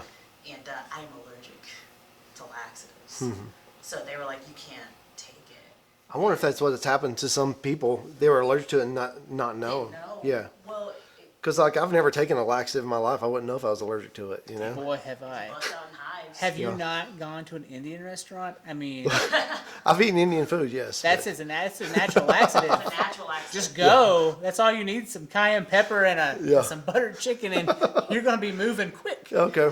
But specifically, yeah, like those X-Lax products, Yeah. laxative products, I'm allergic to. Now, apparently the Johnson & Johnson doesn't have that, but then they recalled it. Yeah, Johnson & Johnson. So, And I was like, well, but that's where I I stopped. gave up. Yeah. Yeah. Well, also like some other things happened in my life, and I was like, I give up.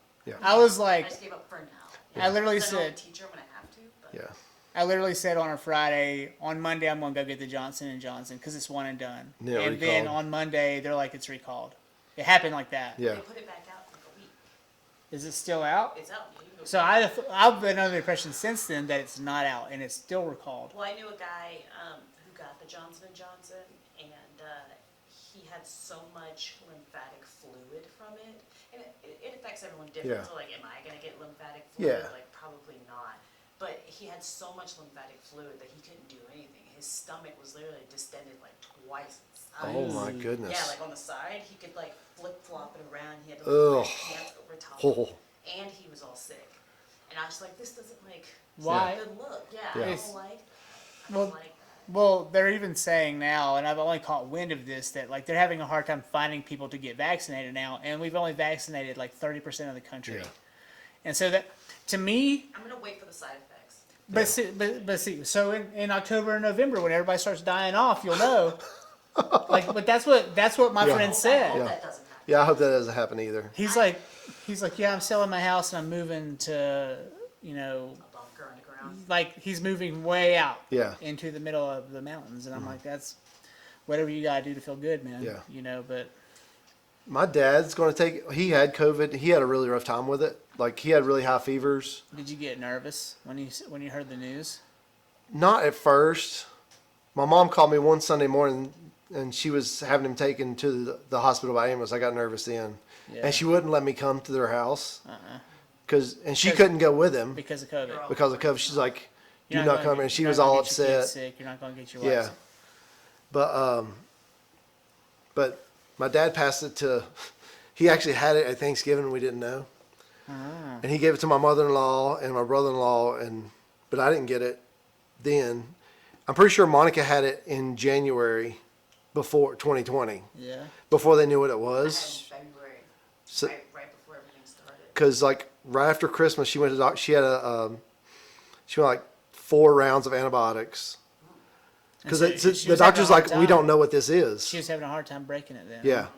And she had walking pneumonia. How long did it take her to become 100% again? Oh goodness, it took her months to get So we were full like- lung capacity back. Did she And feel real weak after? I felt really, really weak for like a month, 2 months. yeah, I also got walking pneumonia, but I was just sick on the couch, and I'm an asthmatic, yeah, so I was sick on the couch. I didn't go to the doctor until I was like, I can't breathe. Like the wheezing is getting Yeah. too bad. I went to the doctor. They gave me a nebulizer. They put me on prednisone, and the lady was just like, "You have the flu." yeah, But then 2 weeks later, they were like, everything's closed down. So I was just about to go back to work, yeah. and they were like, actually, don't come in because there's this thing called Yeah. coronavirus. Yeah, Monica was over it by the time they discovered what it was. Well, so it was like almost or into summer before she was 100% again then, huh? So she got it in Yeah. January. I think maybe December-ish, because she has some customers that worked out of the country. I think it's where she got it, but she still worked when she had it. She didn't know. She thought she wore a mask because she's in people's faces. You know, she's a She probably wore esthetician. them anyways. She wore it when she doesn't feel good. She would wear a mask anyway. Yeah. Before all this crazy, because she had N95 masks when there was a shortage. Before they were cool. Yeah, Yeah. just because what she does and being in people's faces. But anyway, back to Thanksgiving, my dad gave it to everybody, but then like a week after that, he was like had really high fevers, and he doesn't do well with fevers. Like he hallucinates, and which we figured that out. He had like a urinary tract infection in 2015, Yeah. and didn't know who we were and things Whoa. like that from the fever. So, yeah, he had us nervous for a little bit, but my mom stayed with him. Like, he never stayed in the hospital. Like, he'd go and they would give him something, and send him back home. So, and my mom, he said he's going to get he's going to get the vaccine once his immunity dies off. He said just because I can't deal with it again. But my mom's like, I'm not getting it. She's like, I was with him the whole time and didn't get it. So, you know, Is that the American way? Like people are just so brazenly bold and prideful maybe, but just like we're ballsy, aren't we? Yeah. A lot of us are just like, don't give a fucking shit. You're like, all right, well, come on, bring it. yeah. How do both of you feel about the new variations of the vaccine and the fact that they are now confirming the conspiracy theory, which I guess is not a conspiracy theory anymore, that it came from a lab in China? Well, I'm like, duh. Yeah. The name of the lab was the COVID Yeah, lab in the Jon Wuhan. Stewart thing, Yeah. that was hilarious. That was but so but it good. was like he's only pointing out the obvious, and that's literally the whole point of his Yeah. bit was Yeah. like he's pointing out the obvious. And we all knew this in March. You know, I have a pen pal in China. Her name is Jiang Jiang or something like that. And she's a 32-year-old mother, And she just started contacting me. And honestly, I think she's fishing. I think she's fishing for information. I think she's a part of the Communist Party. I really do. And I think that her father is high up in the ranks of said party. I just get this feeling because she's in Shanghai and they're really wealthy. Or for Chinese status, they're wealthy, right? Yeah. And, you know, there's in film, there's above the line and below the line workers. She's well above the line in China for like, you know, living a privileged lifestyle while billions of people in China are impoverished and have no access to cell phones or whatever, shit in a bucket, whatever you want to call it. And so she's on Instagram, which is illegal in China. Like, you can't be on Instagram. You have to have a VPN. Okay. And I said to her in my chat, I said, how are you on Instagram right now if you can't have Instagram in China? And she's like, oh, I have a VPN. And I'm playing stupid. And I'm like, what's a VPN? And she doesn't know. And then I go through the process of explaining what a VPN is, which is it takes your location, tells the server you're in a different location, and then that's how you get to have access to that in your region. And so she's like, oh, I had no idea. And I'm like, bullshit, but whatever. Okay, so someone's provided her with access to a VPN in China, and they're allowing her to have said VPN because they know she has it. Okay, we're not stupid here. The Communist Party in China probably knows everything. And she was like, she and I were going back and forth. I was like, hey, are you guys okay? And she sends pictures of her son. And she's like, yeah, how are you guys? We're okay. I send pictures. And she thinks that we're impoverished and we're in like this horrible place. And I'm sending her pictures from the top of Mount Mitchell with the flowers at Craggy Gardens with my daughter who's, we're well-to-do. Yeah. And she's like, oh, you're really young. And I'm like, and she's like, so what do you think about Trump? And she asks in a real negative way about Trump. Yeah. What I think. And I'm like, well, Trump is what Trump does, which is a really great way of saying, I don't care. Yeah. Right? And she then goes on about how they really like Obama. And I'm like, again, I don't care what you like because you don't have voting rights and shut the fuck up about Obama. I voted for him too, but I don't care. And we finally got to the part about the virus. And she's like, and I say, we don't believe, the general consensus, at least where I live in the Southeast, we don't believe that the virus came from a bat. We think that that's bullshit. And I just said it straight like that. Yeah. And she's like, oh yeah, we don't believe it's from a bat either. And I was like, we understand that it came from a lab in Wuhan. And she says, there is no lab in Wuhan. And I go to Wikipedia and I send her a picture and the Wikipedia page, an image of the page of the lab in Wuhan, where it says Wuhan lab for coronavirus, whatever. And she's like, oh, we don't have Wikipedia. And I was like, that's because you live in a communist country and you're not free. And then she goes on to, I guess, question herself, or she already, I don't know what happened, but the conversation ends. But it's like, that's my window into that culture. Yeah. And so, like, believing that she really didn't believe that there was a lab in Wuhan tells me that her country's telling her that there's no lab in Wuhan. Yeah. When in reality, there is a lab in Wuhan, and it's literally fucking called the Coronavirus Research Lab of Wuhan. Yeah. So, Yeah. what do you do with that, Brent? Yeah, I don't know. Stop talking to her. Yeah, well, she went away. But she couldn't get any info out of her, so she went away. But. What was really weird about her feed was that she had pictures of like Bugatti Veyrons, like the hot, like super exotic cars of her sitting in a Bugatti. Is it Bugatti? Bugatti. Bugatti. She's sitting in a Bugatti taking selfies. I don't know if it's her car or not. Yeah. But then there are shots of cash in the back seat of the Bugatti. She has a shot of like American dollars, but then she has a shot, the same shot of yen in a bag, like a girl's purse. Yeah. Like billowing out of the purse, like big stacks of dollars. And I'm like, this is fucking weird. Yeah. Doing reverse Google image searches of all these pictures? You can figure out exactly where these pictures came from. You should do a reverse image search. I don't know, but she was in a lot of the images. But then You next... figure out exactly where they, like, those images could all be done in, like, Daytona. Like, you can do, like, I don't know. Figure out where it was taken. I didn't go that far because I'm not that smart. Yeah. But all I know Let's was, go black and Google. look, Charmaine. Okay, no, but beside that, she had these real propagandist images of like the Chinese military where like they're all dressed the same and they all look the same and they're all fucking hailing Hitler like this. And that's in the shot next to the Bugatti, next to the shot of the cash. Yeah. And I'm like, this is the weirdest fucking Instagram account I've ever seen. Yeah. You know, and so these people have access to Instagram and they're fishing on Instagram for American intel. And they're actually talking with Americans in like an interview way to figure out how we feel about the situation. Does that not seem fishy? Yeah, it's definitely fishy. PH. Fishy. Yeah. But do you guys think, so clearly like Russia has like bot mills, like we know of this, right? Bot mills, like like a puppy mill, but like for bots, right? Yeah. Like, Okay. Where people just sit and they make these like meme factories. They sit Yeah. and they make all of these memes to help push a political agenda in another country, specifically the U.S.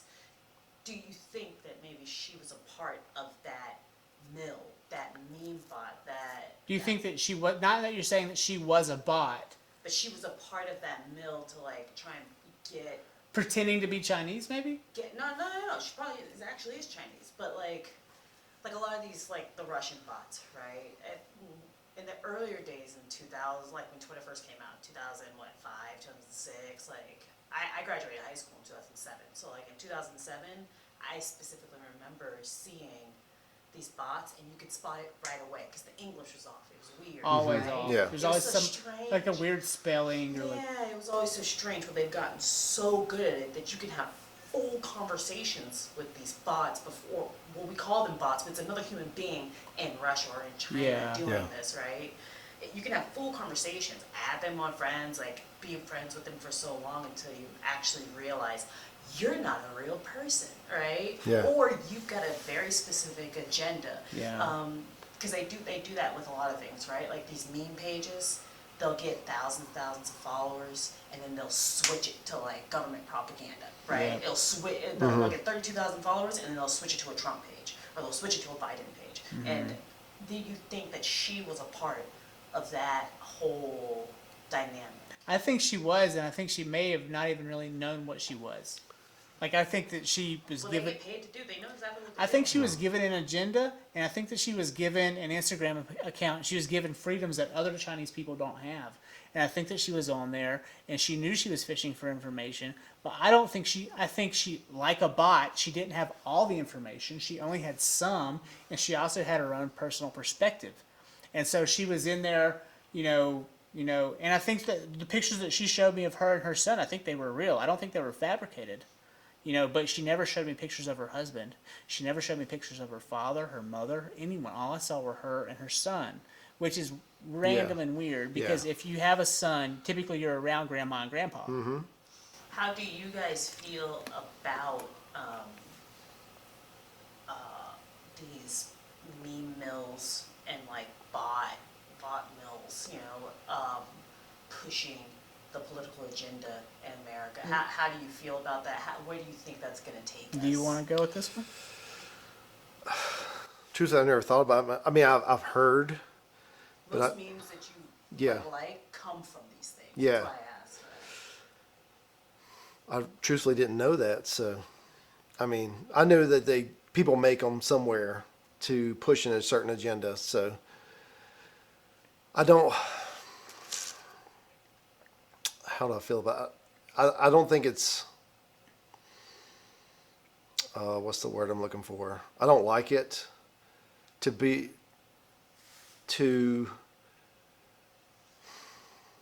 I think that's people. It gives people, they think they're doing political research on Facebook, and they think they're informed. I think it hurts our political process. There's a deeper question there. Yeah. In there.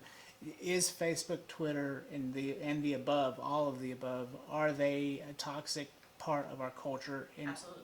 And are they actually causing more harm than good? And should they be eradicated from the social sphere? I don't think you can eradicate them, but I think If someone wanted to like go full dictator on that and eradicate them, they could. they could. Yeah. But then, like you just said, like if you have to go full dictator, Yeah. right? But Like I mean, China eradicated all of that from their general public. You can't see but this. but they're also a communist Yeah. dictatorship, Yeah. right? And we're not. We're a democratic. But capitalist does republic. that put them in an advantageous position to not let their culture become sick because of the falsities and the false truths on Well, social they're- media? No, because they're sick from their own false truths that are literally beaten into them, right? Mm-hmm. So, like, no, I don't think so. So you can't escape the lies, whether online or in real life, if you're living in a communist culture in general, or really in a capitalist culture in general. You can't escape the lies. Yeah, you can't escape it. You can't escape it, but you can try and mitigate it within a democratic republic. But we right? haven't done that yet, have Absolutely not. And we're getting fed all of this stuff from the internet, we? right? Are we still a democratic republic? Well, that's also personal opinion, right? What do you think? I don't know. Like I just feel like capitalism is losing steam. Well, that's why I said democratic capitalist republic. yeah. Right. I just But don't. also, what does a republic mean, right? Yeah. Like, I there's mean- a difference between democracy and a democratic republic, right? Because a democratic republic, there's still a set group of people who own and watch over the rest of the people, right? Like, look at Star Wars. Well, I was about Like to go there. Yeah. I was about to go there. Yeah. But I I mean, have another question just pertaining to the question I just asked, and that's, do you think there's a way to mitigate some of these bots and like some of this like political push?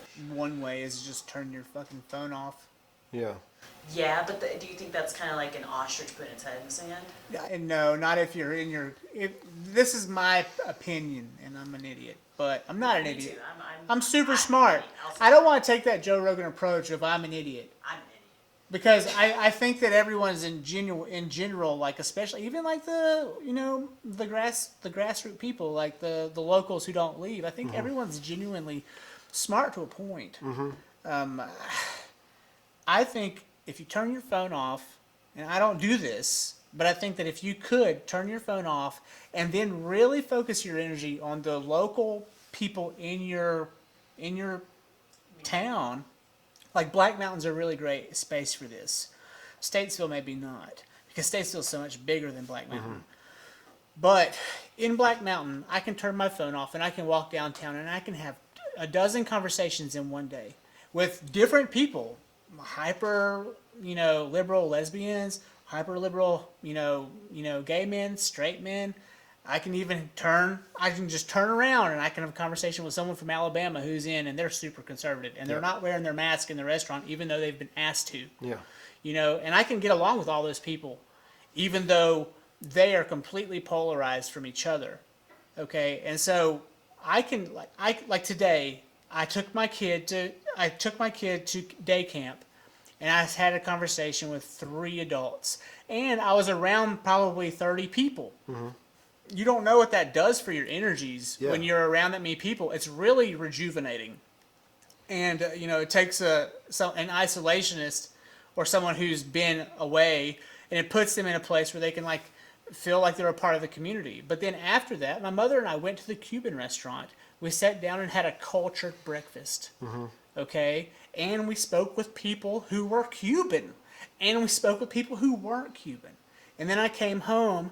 And here I am talking with a really old friend, probably one of our best friends in the family, and a new friend whom I have a lot in common with. And I haven't touched my phone once. Yep. And to me, that's the move. Am I wrong? Yeah, I think these smartphones have hurt or are hurting our younger kids' communication. Are you Skills. seeing it in your children's? Not my children, but their friends. So when your daughter's fat friends come over, are they sitting there with their phones in their hand the whole time? I usually don't let them have their phone if they're in my house. But uncontrolled, would they be sitting there with their phone in their hand? Yes, I've seen it a lot. And would they be TikToking? Doing something, I don't know. Like some of our friends have TikTok. And it's too soon. It's 10 years old. It's too soon. Yeah, That's an indoctrination tool. yeah. That's what that is. And that's coming straight from China. Is it not? Am I right, Charmaine? Like, so I think Walmart bought it, but it did come from China. Yeah. Walmart bought TikTok? I Why don't in the know. world is We don't Walmart buy check. TikTok? But anyway, Well, I kind of like that because Walmart's an American company. you think All right. Okay. So China bought Walmart, then Walmart bought TikTok, right? to cover it up? Yeah. Yeah. Like I didn't get TikTok for a long time because it came from China, but I basically got TikTok to I understand. move my YouTube channel along. Did it? Here you go. It's helping some, but Is it? Walmart's latest e-commerce partnership comes after the retailer, along with technology firm Oracle, agreed to buy up stake in TikTok Global from its parent company, ByteDance. This is December 17, 2020. okay. That's from Business Insider. Doesn't that seem tactical? Yes. December 7th, well, obviously it's tactical. It's a really expensive move. But it was on December 17th of 2020. Right before. They're supposed to ban TikTok. Well, actually, it was right after, right? They were supposed to ban it because But then when by accident. Walmart bought it, they didn't ban it. Huh. And that was a lobbyist move, I bet. Someone was lobbying There that. was a weird one that said, "Did Walmart buy Bitcoin?" Let me see about that. Man, What are we getting to the bottom of, Brent? I don't know. I think we may be solving stuff here. I came here to talk with you about cars. Cars, and now we're talking about Walmart buying TikTok, but It looks like Walmart's trying to buy Bitcoin. Oh, $1 billion worth of Bitcoin. oh my goodness. So, back in the day, I was listening to Neil deGrasse Tyson's Star Talk Radio. That was my podcast before Joe Rogan was my podcast. Okay. Or before my podcast was my podcast. And they kept talking about this way to, help them search for alien life. Yeah. And you could attach your computer to their hub of computers all over the world, and then you would help them with the array of satellite dishes that you would help them process information that the satellites brought down from the celestial skies. And Neil deGrasse was like, the celestial skies, right? Yeah. And I was like, I'm going to do that. Because Yeah. I had a spare computer, and it had a lot of power. It's just sitting in the back room Yeah. now. And I was like, I'm going to put my computer on there, and I'm going to help them search for aliens. Yep. Well, what I realize now with my understanding of Bitcoin is that's how you Bitcoin mine. Like, so you can attach yourself to a Bitcoin mining group, and your computer basically searches for aliens, but Bitcoin instead. Right? And that was like a real epiphany for me, is like, that's how they mine Bitcoin. But then I'm like, well, what the fuck do they mean by mine Bitcoin? Because that Japanese guy created some weird Easter egg of some type of thing that you have to mine for until like 2045.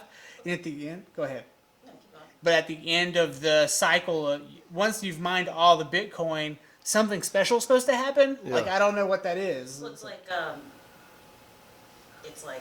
Elder Scrolls. I don't know if you guys ever played video games. If you've ever played Oblivion or Skyrim.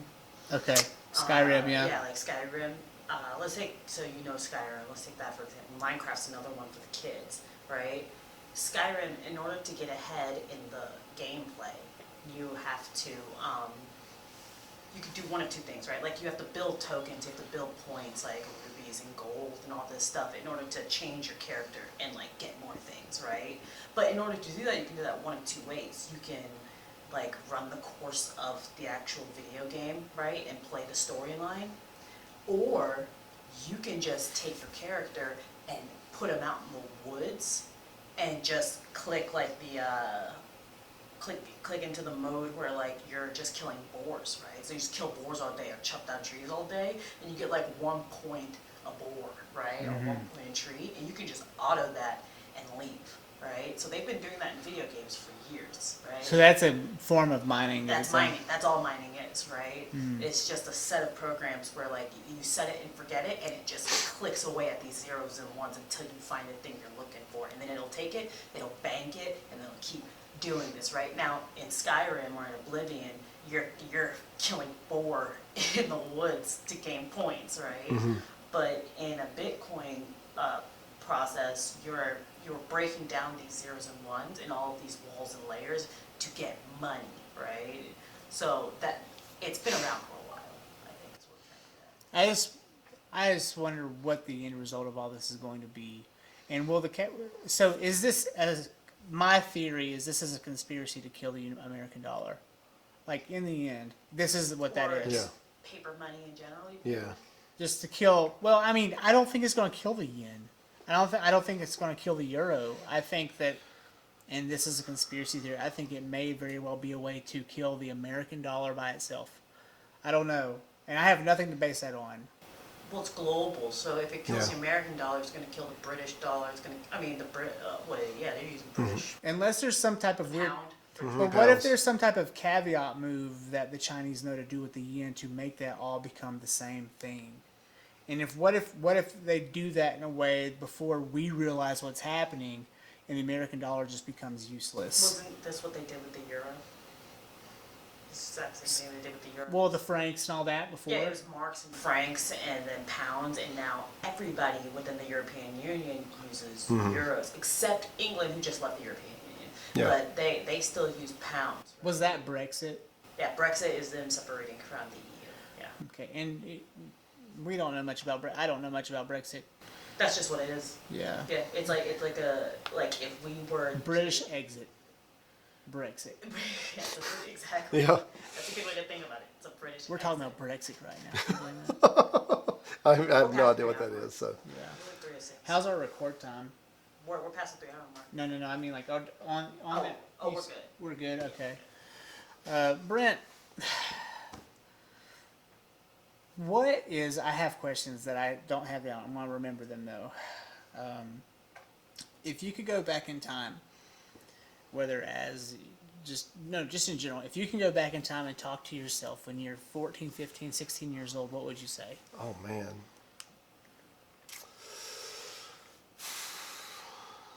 I mean, truthfully,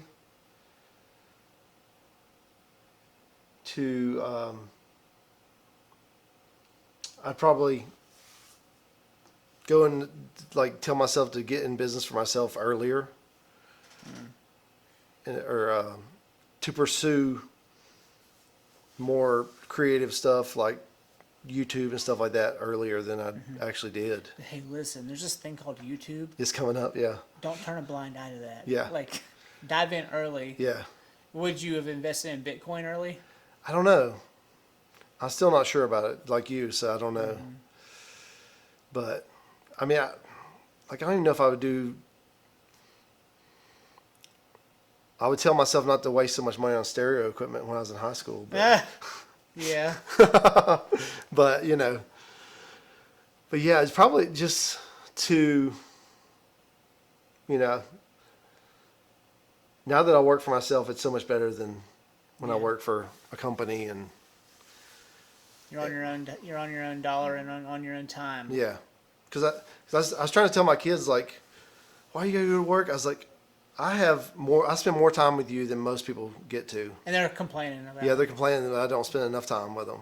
I was Yeah. like, you get me more so than most of your friends' parents. More than my dad ever got with me. Yeah, Yeah. yeah. My dad took us to school, and then he didn't get home till 9 o'clock at night, 8:30, 9 o'clock at night. Your dad took you to school? Yeah, he was Because dri- my dad would be out at 4 a.m. Oh, yeah. And he'd be home at 11. Oh man, You know. my dad drove a truck, so like. He would drop us off on his way to work, and then because we went to school in Hickory, from our house in Granite Falls, so you couldn't ride the bus. Tabernacle, right? Tabernacle, yeah. Yeah. And then he wouldn't be home till 8 or 9 o'clock at night. Just wore out, and then he'd just sleep on Saturdays, and because he'd worked. So you really didn't even have him on the weekends because Yeah. he was trying to recover. Yeah. Yeah. Because once he retired, he likes to cook and all kinds of stuff. Mom's like, I never even knew. So I Yeah. guess he was just tired Yeah. from working. Yeah, I watched my dad, and that's the old way, like go to work, your kids will be all right. Yeah. Kind of like you got to go make money, no matter what, and you don't have a choice. But I watched my dad do that, and I watched myself fuck off, like Yeah. a lot, especially 16, 17, 18. Yeah. Rolling into college, I was not disciplined, and a lot of that came because he was gone. Yeah. And the only discipline I really got was when I made the move to East Lincoln and play football for him for one semester. And guess what? I made straight A's that year.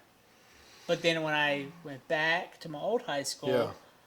I started fucking around again. I got into my old ways, hanging out with my old friends, and they were just equally as deprived of their own fathers, I Yeah. think. And it just wasn't conducive to. I really think that when you get to 14, especially as a young man, your father's role is really important right Yeah, there. yeah. And if he's not there, and you're being raised by women or not at all, I mean, my mom was always around, but she was a helicopter in her own way. Yeah. And so that was fine, but I really needed that male role model close because I was going to get in trouble. And I did get in trouble, and I just got away with things. Yeah. Okay? Like, things could have gone south for me really fast. Yep. And I think a lot of that came from the privileged position I was in. Mm-hmm. You know, if I were a black kid in that neighborhood at that time, I don't think I would have had as... I would have probably had a bit different experience. If Yeah. I were, you know, just a poor kid, Yeah. you know, with, you know, fewer things to, you know, I would have had a bad time. Yeah. And so I got lucky. I'm sure people knew your parents in Mountain View too, like Well, police yeah. officers and stuff. And Well, yeah, but Yeah. then also they knew the shit I was doing. yeah. And they're like, it's Charlie's kid, here he comes. Yeah.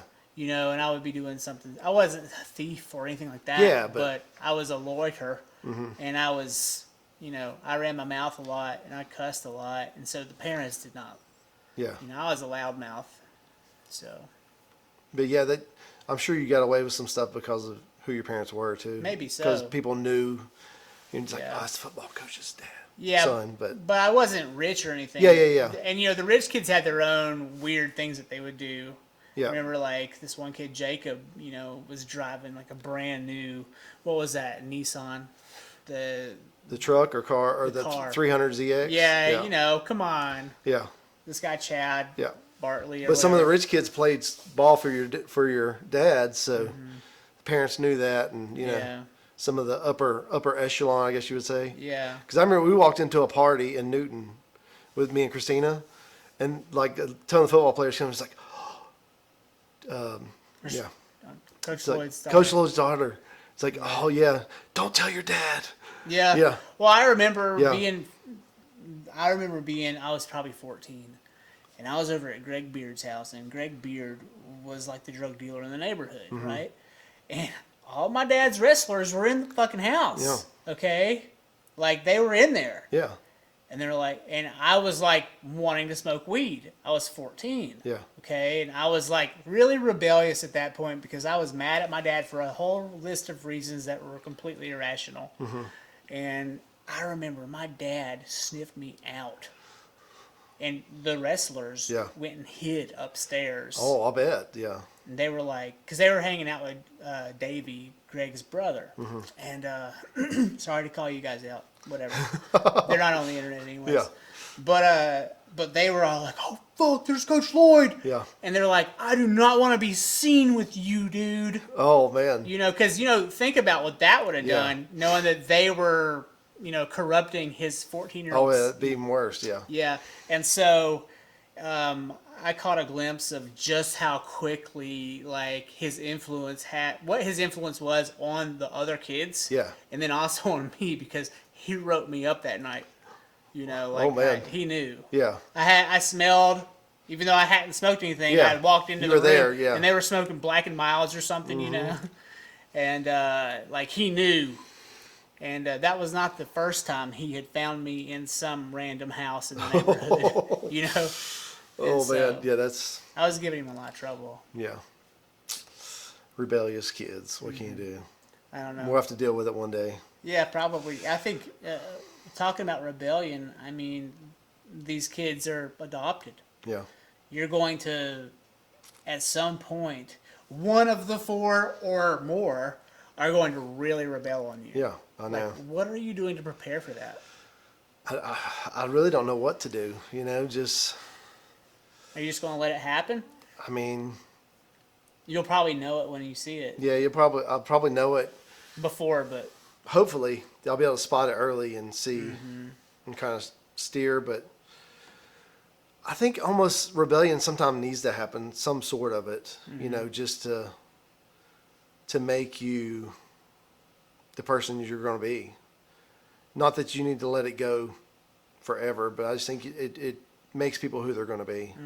Like, if you changed your complete teenage years, you think you'd be the person you are right now. I mean, I regret taking my penis out that one time, but you know what I mean? Yeah. Like, you know, but that was like some advice Dad would give me. He's like, keep it in your britches, you Yeah. know? And that was sage advice that a teenager just does not know how to comprehend.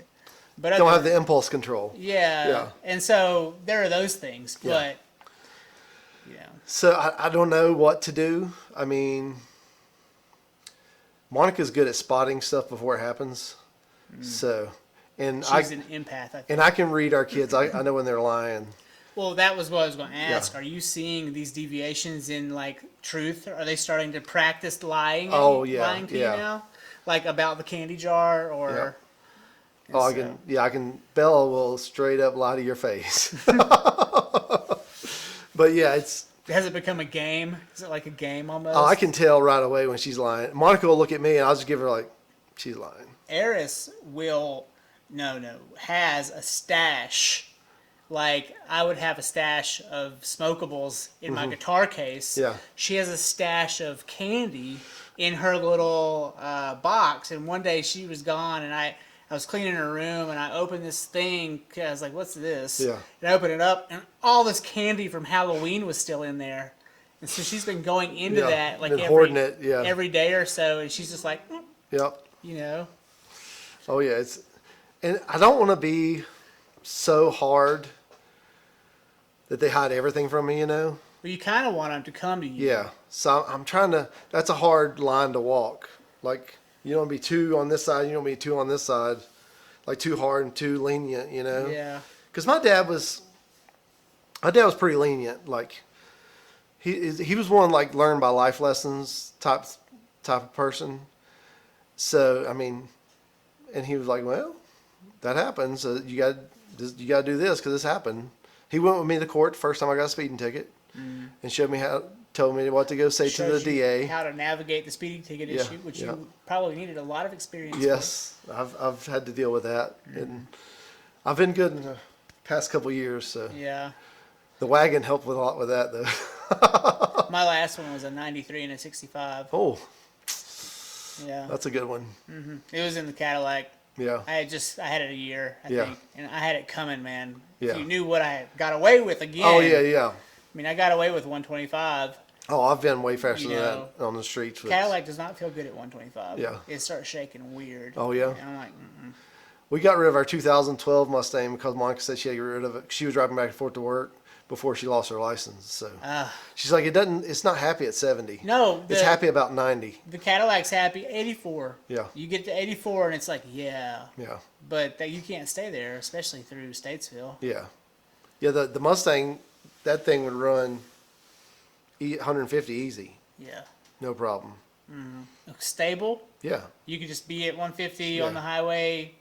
I mean, I'm not rolling down the highway at 150, but Yeah. you could be at 150 and you didn't, other than stuff passing you, it doesn't feel like you're going that fast. It's not like my old car. You do 110 in it and you think something's flying off. Well, I really regret hitting 125 in the Cadillac. Oh, Like, yeah. It spooked me. Yeah. I just, a Beamer came past me. I was already doing 95. Yeah. Beamer just blows my doors off at 95, and I'm like, fuck him. Yeah, You know, exactly. and my ego's like, Yeah. and I punch it, I catch him, and I get beside him, and he's like, fuck you, and he exits. Yeah. And then I'm like, Yeah, trying to slow down. and I was like, what am I doing? Yeah. You know? And so, like, I had like remorse because, you know, had something gone Yeah. sideways on me there, Eris wouldn't exist. I might not exist. And so Yeah. I just, you know, I had a real brush with my existence that day. Yeah. I mean, even when I was young, though, I would rarely race with somebody in the car. Like, I street raced when I was younger, so. But I wouldn't race with anybody in the car. I was like, I'm willing to take my own life. I was in my by hands. myself. But Yeah. still, But yeah. It can Yeah. affect a lot of people still. it's like I had a short glimpse of my life flashing before my eyes almost. Yeah. Like at the end of that, like as I was rolling back down to normal speed, Yeah. I was like, oh, that was heavy. Yeah. I mean, I had that live flash. I was at the drag strip 3-4 years ago. We put a new motor in the Mustang and it blew a freeze plug out at the top end of the track. And, you know, you're on slicks and water and coolant and slicks don't mix. So it, like, I was probably doing 90, and it starts spinning. Like it Wow. went sideways. I thought I was going to hit the wall like this, like head like on. Dale. Yeah, Yeah. but luckily, Your guardian angel came in, yeah, kicked you back around. spiritual intervention. Yeah. I just grazed the wall. That's why I was like, all right, it's time to. I need a cage and real seat belts and all that stuff. Did you ever take it to the time attack stuff? Did you go there? I've never done. I've mainly done drag racing. I'm wanting to do. I'm setting my new car up. I want to do like some road course type stuff. Well, you should just, catch Global Time Attack when they come to Atlanta. I Mm-hmm. think that, or Martinsville probably would be better for you. Yeah, Catch the GTA's the group I worked with, and Yeah. I think that they're at least on a national level, they're probably the most accessible for your Yeah. everyday Joes. So and there's also this guy I got hooked up with. He works at Detroit Speed. He helps run this. It's motorsports for the masses or something like that. But they go to tracks and set up, and you go to pay for that day. And like your first couple laps, they put an instructor in the car with you, and then you just get a lot of seat time. You bring your own car, and they just help you learn how to do it and things like that. So I want to try that out. But he told me I needed to upgrade the brakes because the stock Fox body brakes they don't last for the day, road course stuff. they'd be done. Yeah, he said you cook them. So I'm in the process of upgrading the brakes now to newer technology and stuff like that. Is that taking some time? Be expensive, I'm sure, of all of that. It is. I've Also, the time installing. in time install it, but that's also content for my channel. So Oh yeah. yeah, so it's I've always been a fan. I buy used parts.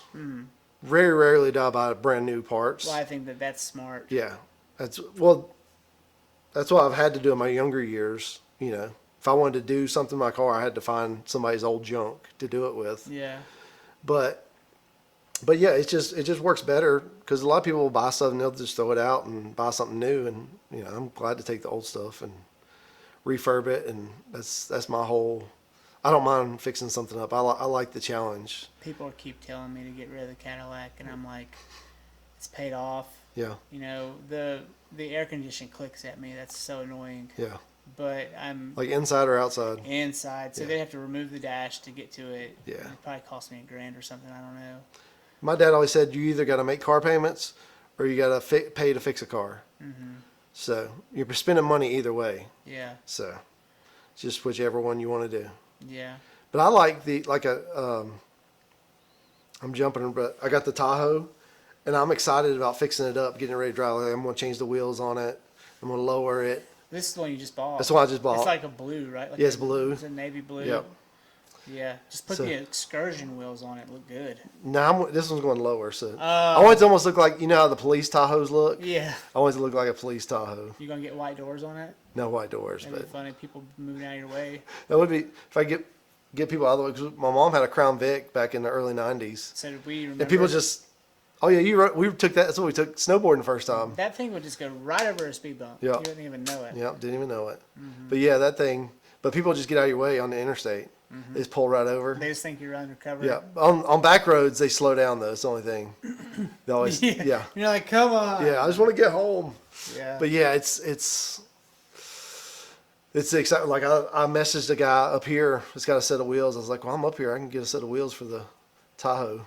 He messaged me back, but Maybe you will. yeah, we'll see. Okay. Face of marketplace. Well, we're at 3.5. I'm just gonna cut. I know we can keep going. Okay. I got to pee. Yeah, I do too. Yeah. I was about to pee in the bottle over here. but- Yeah. No. Do you have any tags you want people to know for your channels online? What are your pluggables? I mean, it's at Hicks. I try to do Hicks House videos everywhere. Yeah, same with So, my Ridge Journal. It's the Yeah. same. And then my black car is called Mad Maxine. And it has its own page. It doesn't have its own page. It's got its own hashtag and stuff. Okay. And then Cool Pre. Cool Pre. Yep. Okay, and those are your two.